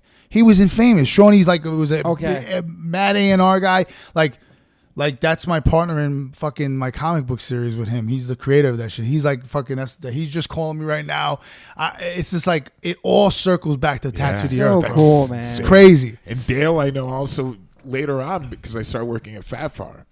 Oh, wow. I mean, like even before. What was his I know job? Dale, he was pushing movies that he had done, like back then. Yeah. Like he was Colors of Rage. Yes, and, exactly. Yeah. So I know him before then. Yeah, and I was like, oh my God, I didn't know he was into heavy music. Yeah. He's quite he's got a hustler, quite. Man. He's definitely a hardcore hustler, but he's got quite a different perspective of thinking outside the box. And and this is true. With Cracker, we really made a lot of noise with that. That was And the timing when that came out was the like timing insane. was crazy. Right. And we shot that in 2017, the end of 2017, going into 2018. So it was pre any agenda. There was no agenda making that. Like that was like he knew the temperature. He felt it was brewing. For this, for what was going on, and the response was crazy, right, when that came out. It was crazy. I mean, we were getting death threats. We were getting death threats from white supremacists. Wow. Yeah. Fuck, dude. Yeah. It was about 50. I think there's maybe like there's a handful of these knuckleheads out there, but they were calling. Wow. They were calling. They were fucking, like threatening to what's wrong with you making white people slaves? I mean, the shit they were saying, we got it all on video. It's fucking hilarious. Like all the just shit they said was awful too. Wow. Right. So, it's that was so Paradise City was obviously a rock and roll TV series that pretty much was based on a lot of what Ash had gone through with Sumerian, his upbringing, and me with Sworn Enemy, and that's how we got Randy from Lamb of God in there. We shout to Drea and Randy. Drea and Randy, loved so cool. them. Drea, I was just with her at her boyfriend's show. All them, shout out to all them witches. They're fucking awesome. Love Drea. I gotta put Drea knew me for like 2 weeks, and that Many Saints in Newark was going into production. And she's like, you'd be perfect for that fucking thing. I'm calling David Chase myself. Wow. And she said he didn't respond. He didn't, whatever. She was messing. But that just, to me, that was everything. That's dope. You know what I mean? Like, yo, are you kidding me? Yeah. You know what I mean? Like, thank you. You know what I mean? Like, that to me, I love her. Like she's like my sister. I love her. Like, she's everything to me. When we get together, it's like we're inseparable. You know I what can see that. You know what I mean? We don't talk every day, but whenever we just like, wah, you know what I mean? It's like fucking you know what I mean? But and what about the comic book series? What's that called? Night of the Cadillacs. Whoa. Yeah, it's the Warriors meets Lost Boys, pretty much. Cool. Yeah, it's like if there was a bunch of vampires on Fairfax. And you're writing it?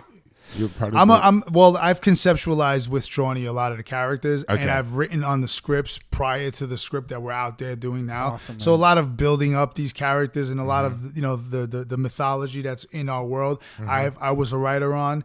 I'm a owner in the publishing company itself. Us and a few other people from our industry and our world all together came together. A lot of music guys came together, and we got a bestseller. We got a lot going on. Wow. This shit is popping right now. It's like there's a lot of things being teed up, and it feels good. Thank God. So you have a lot of things you're working on right now. Tons of different things, right? Yeah, I'm producing, writing, acting, everything, right? I'm packaging a movie. I'm up for something massive that I can't say anything. I know what it is. I'm gonna keep my fingers crossed for you. That's still looking really 1,000%. You know what I mean? Is it hard not to get excited for things, or do you stay chill about things? Because it's brutal. Yeah, I can't imagine that. Like highs and the lows of like, I didn't get it, or somebody, or it got canceled, or that. Yeah, it's brutal. It's way different than music. It's the biggest up and down psychotic roller coaster. I can't imagine. It's so brutal. And it's good you're sober during this too. Yeah. Right. Yeah. It's so brutal. Yeah, I can't imagine. Yeah, it's the growing pains of just the peaks and valleys. It's brutal. But you get used to it, but then that being used to it kind of always makes you expect it, and you kind of say it, and it shouldn't be like, you shouldn't have to say, oh, of course not, because that's just the business. Of course I'm not going to get it. Well, why the fuck would I think I get it? You know what I mean? Then you start getting in your head like that, like, how dare I get something? Why can't something, like, then you get in your own mind, and that sucks too, because it's just a part of the business. It's brutal. Is it hard to take it hard not to take it personal? Yeah, very hard. Damn. But it seems like you got to be out there, to really let people know what you're about and recognize. But there's got to be a point where you're like, man, am I putting on too much? Or, you have to kind of find your balance, do you feel?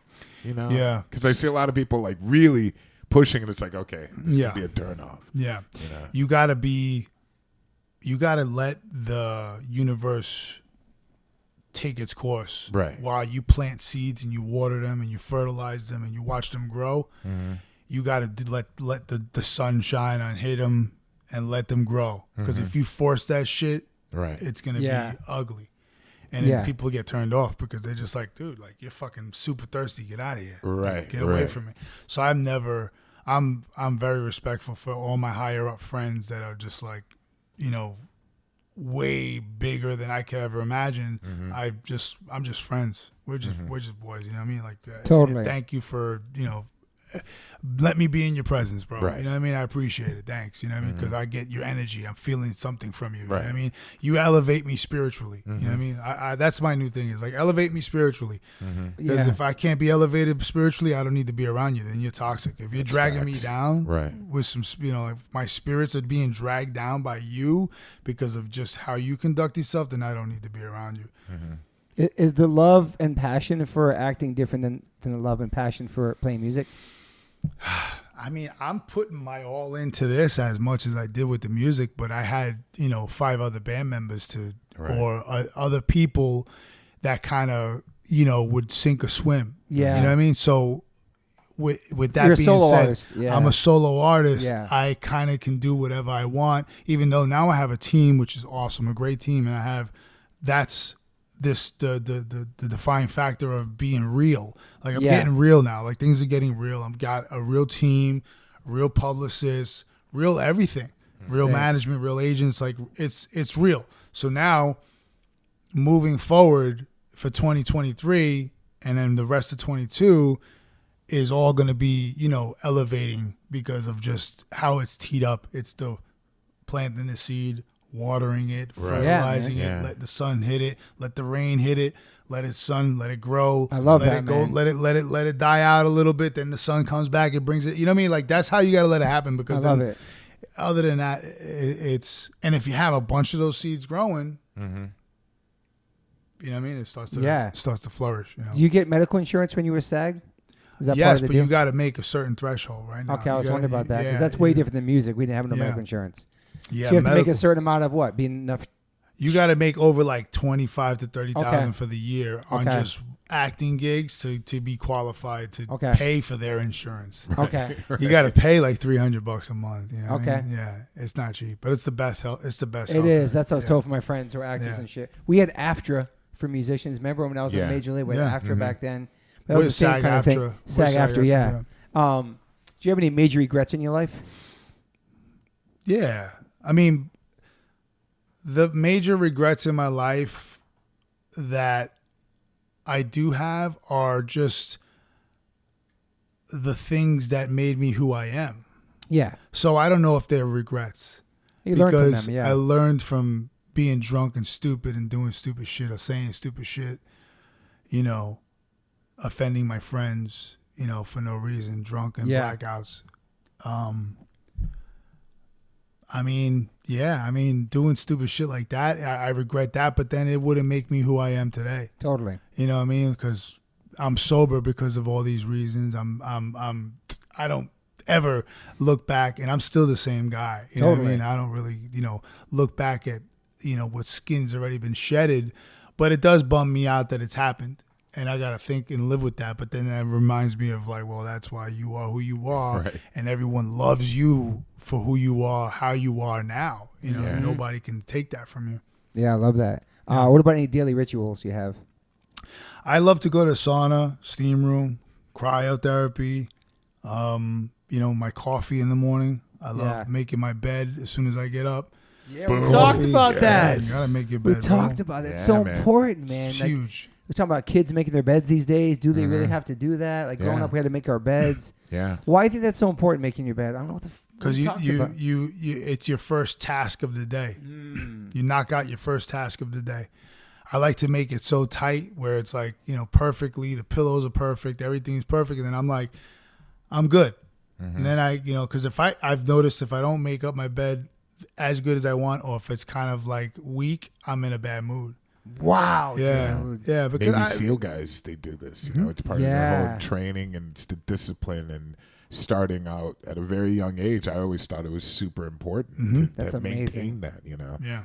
I like peeling off the things at night, getting into the bed. Just that's a great feeling too, you know, because if it's messy, you're laying in like soot. You're laying in like bleh. Were you making your bed as a kid too? No. No, I learned in my adult life. But I mean, probably when I was living with my ex-wife, Okay. like we, I wanted nice stuff, so I wanted it to always look nice. So we would make the bed up together, or I'd make the bed up, or she'd make it up. One of us were making it up. I love But that. I just love cleaning. I love doing my own dishes. I love, I don't use the dishwasher. Yeah. I never grew up with a dishwasher. I always wash dishes too, yeah. I don't know what a fucking washing machine was. I go to the store and get quarters and do that's the way I would do a laundromat. And I moved here and there was a laundromat in your room and your apartment and then a dishwasher. It was a whole culture shock. Completely forgot about the whole Culture New York shock lifestyle. Yeah, Just drop your laundry off. Get all the quarters, go there. Or I was just like spoiled. I was like, I'm leaving it here. Oh, you left it there? Yeah, I was like, I'm leaving it. fold I'll it pick for it you up and everything? later. Because you have to wait to use the dryer. It's a great deal. You go drop in it the off. morning, drop it off in the morning, you pick it up in the afternoon. It's done. No, that's some New York shit too. I miss that. I mean, one of That my was questions. nice. Yeah, one But of I my like doing my own. one of my questions though, you're an optimist or pessimist, but you're super positive, man. Like you put everything out there and you just you do it. You know what I mean? You really believe in yourself and believe you manifest it. You know what I mean? Yeah. That's right. You consider yourself that a positive person. Yeah, very, very, PMA, man. You've always You know been what I like that, right? I mean, I don't want to be negative. You know what I mean? Like, because I have those moments where I am, and it's to myself. Because we all get in our own heads. I don't. Nobody's perfect, and it's scary to be alone sometimes, and it's scary to be alone, and you don't have no substance to drink, no weed or none of that. You're dealing with your emotions without any kind of vice. You know what I mean? I don't have a vice. I go to the gym. I go to sauna. Working, emailing, figuring out what's my next mission. How am I going to get on? Where am I going? You know what I mean? Like, yeah. Like that's my addiction and my rituals is just everyday work and grinding and being a part of something more than I could ever imagine. Yeah. One thing you did for me in the past couple of years is connect me with our friend Chris Uvain, who passed away. You always tell me about this guy. He loves your band. Oh, so it's Lorenzo. Yeah. He has a big manager, and like he was always tagging me shit. Lorenzo would send me stuff. I see him wearing an H2O shirt. And then a couple of years ago, you brought him to my show, and we have those photos from that night. And I want to thank you for that because he became a big part of my life, and he just passed a couple weeks ago. And we really connected through Chris again, me and you. Yeah. And you connected with Chris. I want to thank you for that. Yeah, thank you. You let me tattoo you. I did a FYP 5-year plan. Yep. Chris's favorite song. I tattooed that on a couple months ago, and I got to do it on you like 2 weeks ago. Good, looks really good it too, looks dude. great. Right? But I want to thank you for that, Lorenzo, because you Yeah. always tell me about this guy. Man. It was just, I didn't know. It's sad we lost him. Lorenzo. Man. Lorenzo brought him to my show. Man. Heartbreaking. That's incredible. It's It is heartbreaking. That was a very, very, very, very, very tough one. I mean, we lost a lot, and he was not expected though. Nah. I didn't expect that. A lot of them I expected because of just the optics of life and things that are thrown at you. He was such a kind soul, good man. Gave. Couldn't give enough. He couldn't give enough. He would have to keep giving. Brought so many people together. Brought so many people together. I mean, we knew each other. But I feel like he really brought us together. Yeah. Oh, 100%. You know what I Even mean? more now. Totally. Even more now. Like 100%. now, after this, 100%. It's a whole new connecting us to live out his like we would live out his memories through us being closer. 100%. You know what I mean? Yeah, man. And that's how I look at like where we are now is what that brought us together. And for sure. Yeah, he was a beautiful person, and I have a lot of great memories with him. And we didn't hang out every day, but when we did, it was amazing. And when we talked, it was all love. And I love him, and he loved me, and he loved all of us. And he he is so loved. I mean, it's so crazy. He is so loved. Just to see still still people talking and posting about him. I saw Jennifer Aniston do a speech about him. I was like, oh my God, And he was so humble. He's just like a New York guy, grew up in hardcore and hip hop. He wouldn't mention all these people. Right. Ever. No, you knew never. he managed, but not like all these people coming out. It's like, holy shit, man. Yeah. It's beautiful. And now you represent the tattoo. Now you carry that tattoo. Yeah. That's what's amazing about it. We both got because this is what he's got, and then me and you got the CH. Man. So big love to Chris Uvain's family, man. We love you, Chris. Definitely, Big love you, brother. That's somebody you brought into my life, man. I appreciate that. Of course, man. Do you have a, not to go from that to like something, but do you have a top 5 inspirational artists? I know you're a big hip hop. What would be your top 5 hip hop artists? Yeah. Oh, I'm sure you got this right. Hands down, Biggie, Jay-Z, Nas.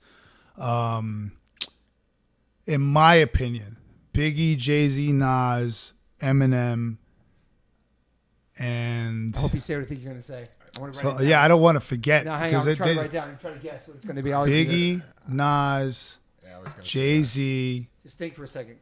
Okay. It's not going to be Pac. I know. Okay. Definitely not Pac. I wrote it on this can, Yeah. just in case. I think Okay. because you mentioned it before. I mean, well, okay. You got 4 Eminem. now.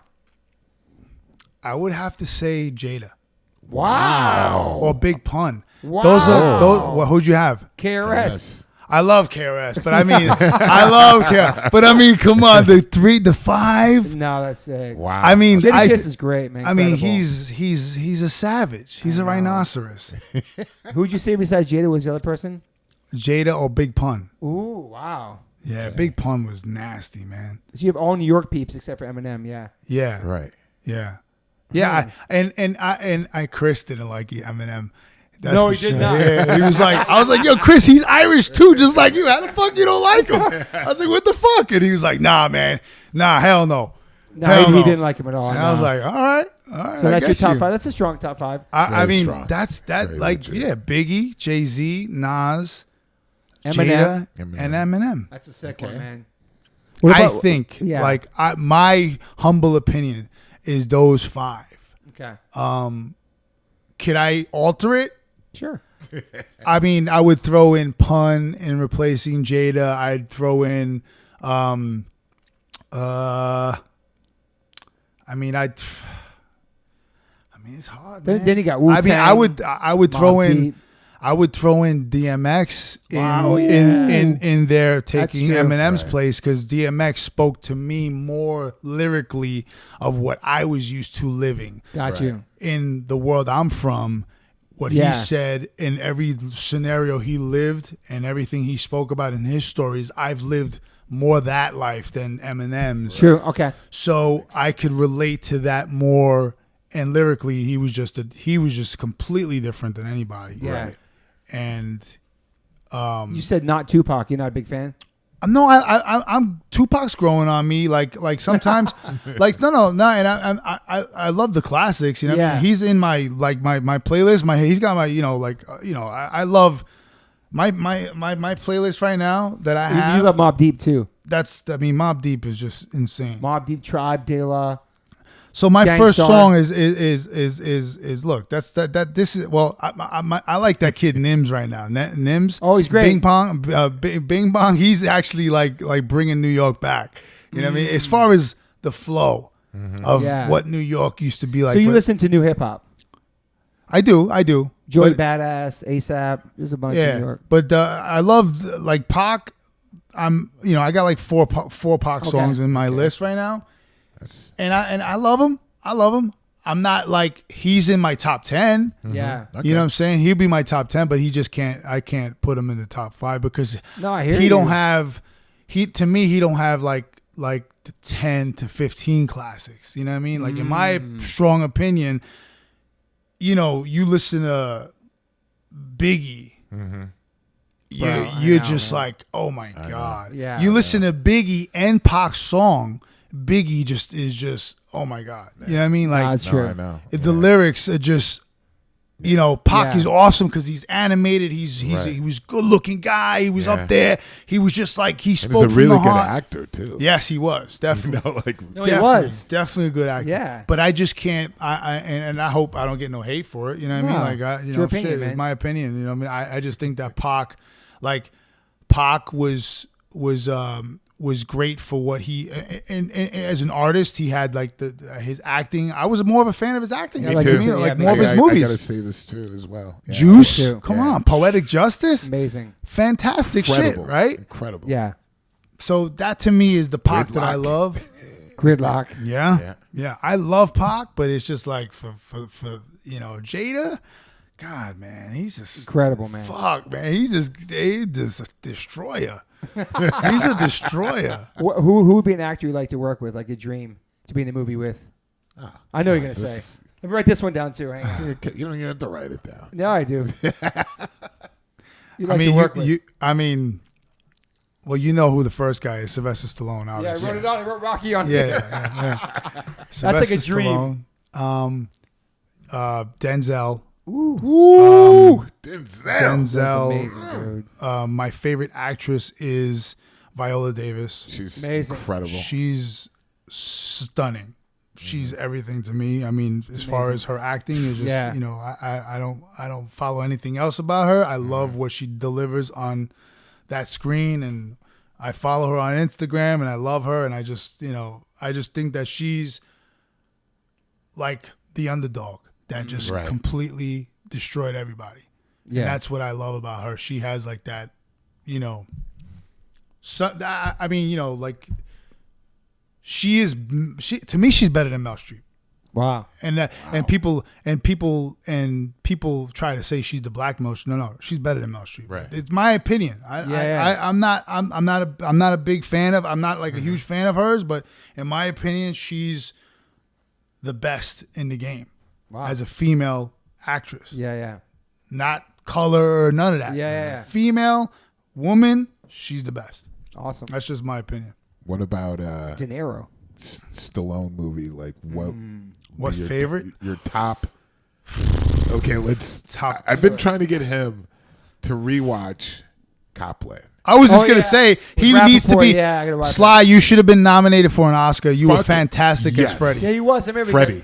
Yeah, Freddie. That's fantastic. Right. Incredible Yeah, character. was a character. Like it really brought me back to like the character in First Blood, or where it's not a lot of like has to be taught. Not a lot of script going on, but emotion. The emotion is so there. In Copland, I was like, damn, man. How could this movie get? I mean, especially his role. Yeah, it's fucking phenomenal. Yeah. It's so tragic.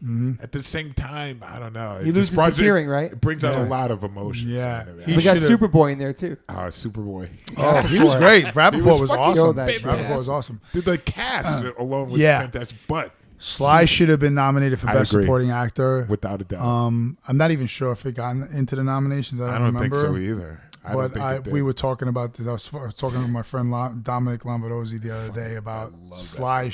What's going on with Copland? He was asking why wouldn't Copland be a series or something. No, but that's one of my favorites. But Rocky IV, Rambo. Yeah, I love First Blood. I mean, First Blood. So there's the Rocky IV, First Blood. Rocky I was another legendary. Every Rocky, anything Stallone done has been amazing. You know what I mean? I love it all because he's smart. He doesn't do anything to just do it. Yeah. You know what I mean? He doesn't do anything as a transactional. He does it because he loves it, and he's a great writer and a great director. He's a great filmmaker in all aspects of the spectrum. He can do it all. Great. Yeah. Fantastic. So he's definitely proven that. It's so that's a dream for you. Work with him, be pretty sick. I could see that, man. I really I could see envisioning that. I'll put that out in the atmosphere. I can see that in the future that's going to happen someday. I feel like that too. It's just gotta, because you'd be so appreciative of it. Like this is like your dude. You know what I mean? Yeah. What about De Niro? I would love to work with De Niro. Yeah, man. I would love to. I mean, De Niro is to me. I would love to work with the four greats. I mean, of the Italians. I mean, obviously Stallone, De Niro, Pesci, and Pacino. Woo. You know what I mean? Like those. I love Pesci, man. Come on, those four. I love that you don't even know where Pesci is right now. Like he's off the grid. Like he disappears in movies. Yeah. Like, where does that dude live? What does he do? Does he have lives kids? in Toluca Lake? Oh wow! Okay, Really? I didn't know Apparently, that. Apparently, He's married with kids and stuff and everything. No, he's just so mysterious. Like you only see him in the movies. And he's very picky about what he does, from what I hear. I don't. As he should be, and as he can be. Right. Fuck, he's incredible, dude. Yeah. That'd be amazing too, man. Yeah. But I think Stallone's going to happen and put that out in the world. We did that. Yeah, I definitely can imagine that. I see appreciate It's that. inevitable, man. I Yeah. really feel like that too, man. I appreciate We're that. putting that PMA juju out there to all the listeners. Let's hope in I know Stallone's a big 2022. subscriber of the podcast, so he's so what's up next? What can we see coming next for you? Keep our eyes and ears open for the rest. Talk about, you know. Yeah. A cool movie called White Elephant's coming out Okay. soon. That's with Michael Rooker, John Malkovich, and Bruce Willis. Damn. Yeah. I got a great role with a great scene. One big awesome scene with Michael Rooker. It's pretty sick, man. Yeah, he's another icon. I saw you do something with JT too, Travolta too. Yes, that's another movie. Yeah, I'm an executive producer on that one as well. Sick. And that's with Travolta, Bruce Willis, and Steven Dorff. Steven Dorff is awesome. And it that's a more like a kind of like a Miami Vice in Hawaii kind of vibe action, but I got a small little fun role in the beginning of that. But it's the I'm leaving to go shoot a horror in Georgia this week, Saturday. That's who keeps calling me, is the production. I guess they need a bunch of information. I've seen like producers calling me. Everybody's like, "Where are you? We need you ASAP, ASAP." I'm like, I'm on a like, podcast. yo, listen, bro. You know what I mean? Like, call my agent. No, I'm joking. And then most of your stuff's on Instagram. They can find you there. Yeah, Lorenzo Antonucci, JR for Junior. So Lorenzo Antonucci, JR is my handle. Junior. And one more thing, shout out to your pops. Your pops is so like cute. my favorite. He's so cute. I always see you He posting posts, with man. him, dude. I'm really only going to great. see him for one day now. I got to call him and say, they want me there on the 8th. So I'm flying out Saturday in the afternoon. I get there on like pretty much midnight-ish. And I'll get to give my dad a hug and a kiss and then hang out with him all day Sunday. And then I'm flying out Monday. He'll be happy. How old's your dad? 90 in April. Amazing, bro. Wow. Your That dad's such a man G, man. He's lived so through cool. World War II. Yeah, he incredible. seems Yeah. amazing, man. Thank you. Yes, he Super is. cool dad, yeah. He's, You guys are close. He's quite the human. He's quite. Does he like California or is he a strict New No, York he's guy? never even been here. Wow. He's a New York He guy. was born and raised where? Where did he grow up? Where's he at now? in Naples, Naples, Italy. Italiano, Where's he eh? live now? So Brooklyn? you know that you ever watched the show The Gomorrah? Yes, The Italian it's show. the real, Yeah. legit that my boy from Italy told me. Like, you want to watch about the mafia? Yeah. You Okay, need to that's watch legit? this. So I'm he gonna said peep it's it. So legit. that jail is in Naples. That my dad was in that jail when he was 14. Holy shit. Yeah, post World War II, he was robbing guns from like What? like the guns were just laying around. It was fucking, where were they going? Nobody was picking them up and putting them in. It was just fucking chaos, and he was in jail for 6 months. I remember. 6 months. I mean, I don't remember. I wasn't there. Right. He tells me, I was in jail at 6 of that. I had a cut of this guy. This is a guy who tried to have a sex with me. I had a cut of him. I had a cut of him. Wow. My father dude. says that, yeah. Is he live in Brooklyn? My dad's in Queens. Yeah. Still in the same house. Wow. Wow, dude. See, You got wow. I'm Go sorry. ahead. You got a lot of family in Italy that you were able to visit, or One aunt and one cousin that I know of. My dad stopped talking to them. I don't know. You know how family is, man. Yeah, Family bro. gets weird. It gets weird. And all my other aunts and uncles have passed. They were all older than him, so they're gone. You know, some of them. My Uncle Val. He was born 1918 or something like that in America. Shit. That's a whole nother story. Jesus, My dude. grandparents were born in 1896 and 1895. My grandmother and grandfather from my father's side. They moved to America during the Depression. And my grandfather hated it here. Okay. Couldn't speak English. They had a bike shop in Greenpoint, Brooklyn. They have this bike shop. Then 1920s, obviously we're in the Great Depression now. Yeah. Right. Brutal. Post World War I.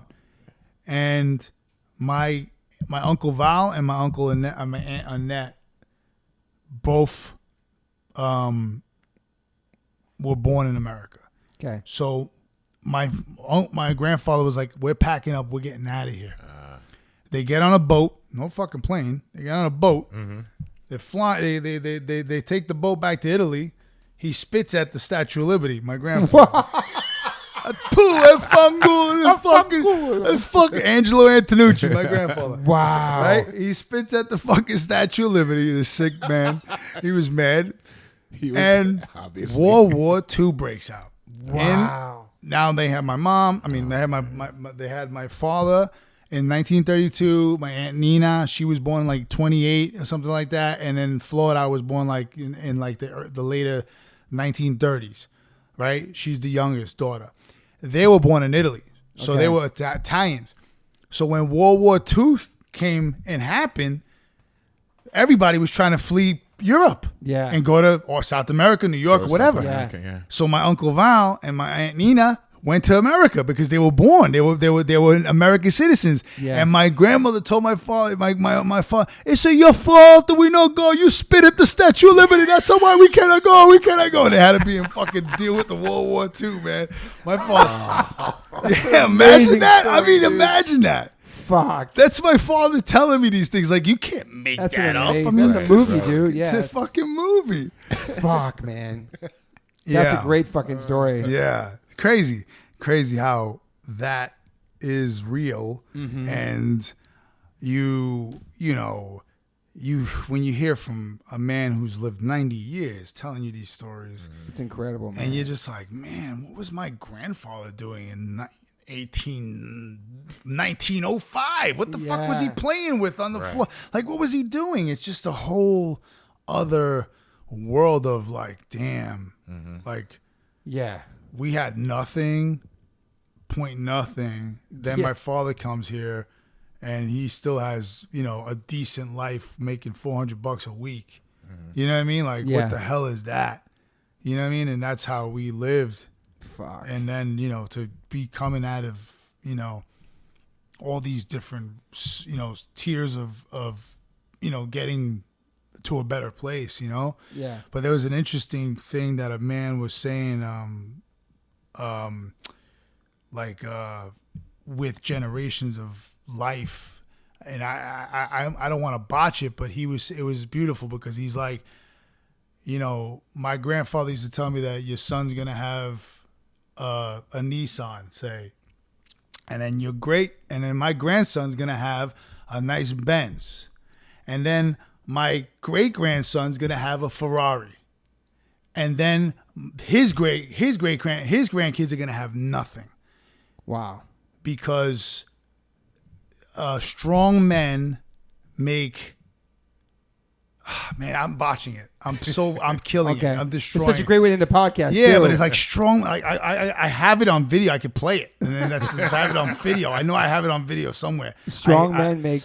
Dude, this is so epic that it has to play. I have to just I have it here. I just gotta give me 17 seconds. I know I got it. 17. We're counting. Oh, here now. it is. Here, boom. Am I getting in trouble for playing? I used to work every day.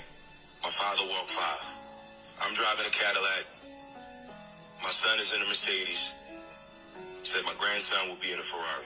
But he said my great-grandson will be walking again. So I asked him, I said, well, why is that? And he said to me, tough times create strong men. Strong men create easy times. Easy times create weak men. Weak men create tough times. He said to me, many will not understand, but you'd have to raise warriors. Grandfather walked. Wow. There we go. Right? Fuck. How beautiful is that?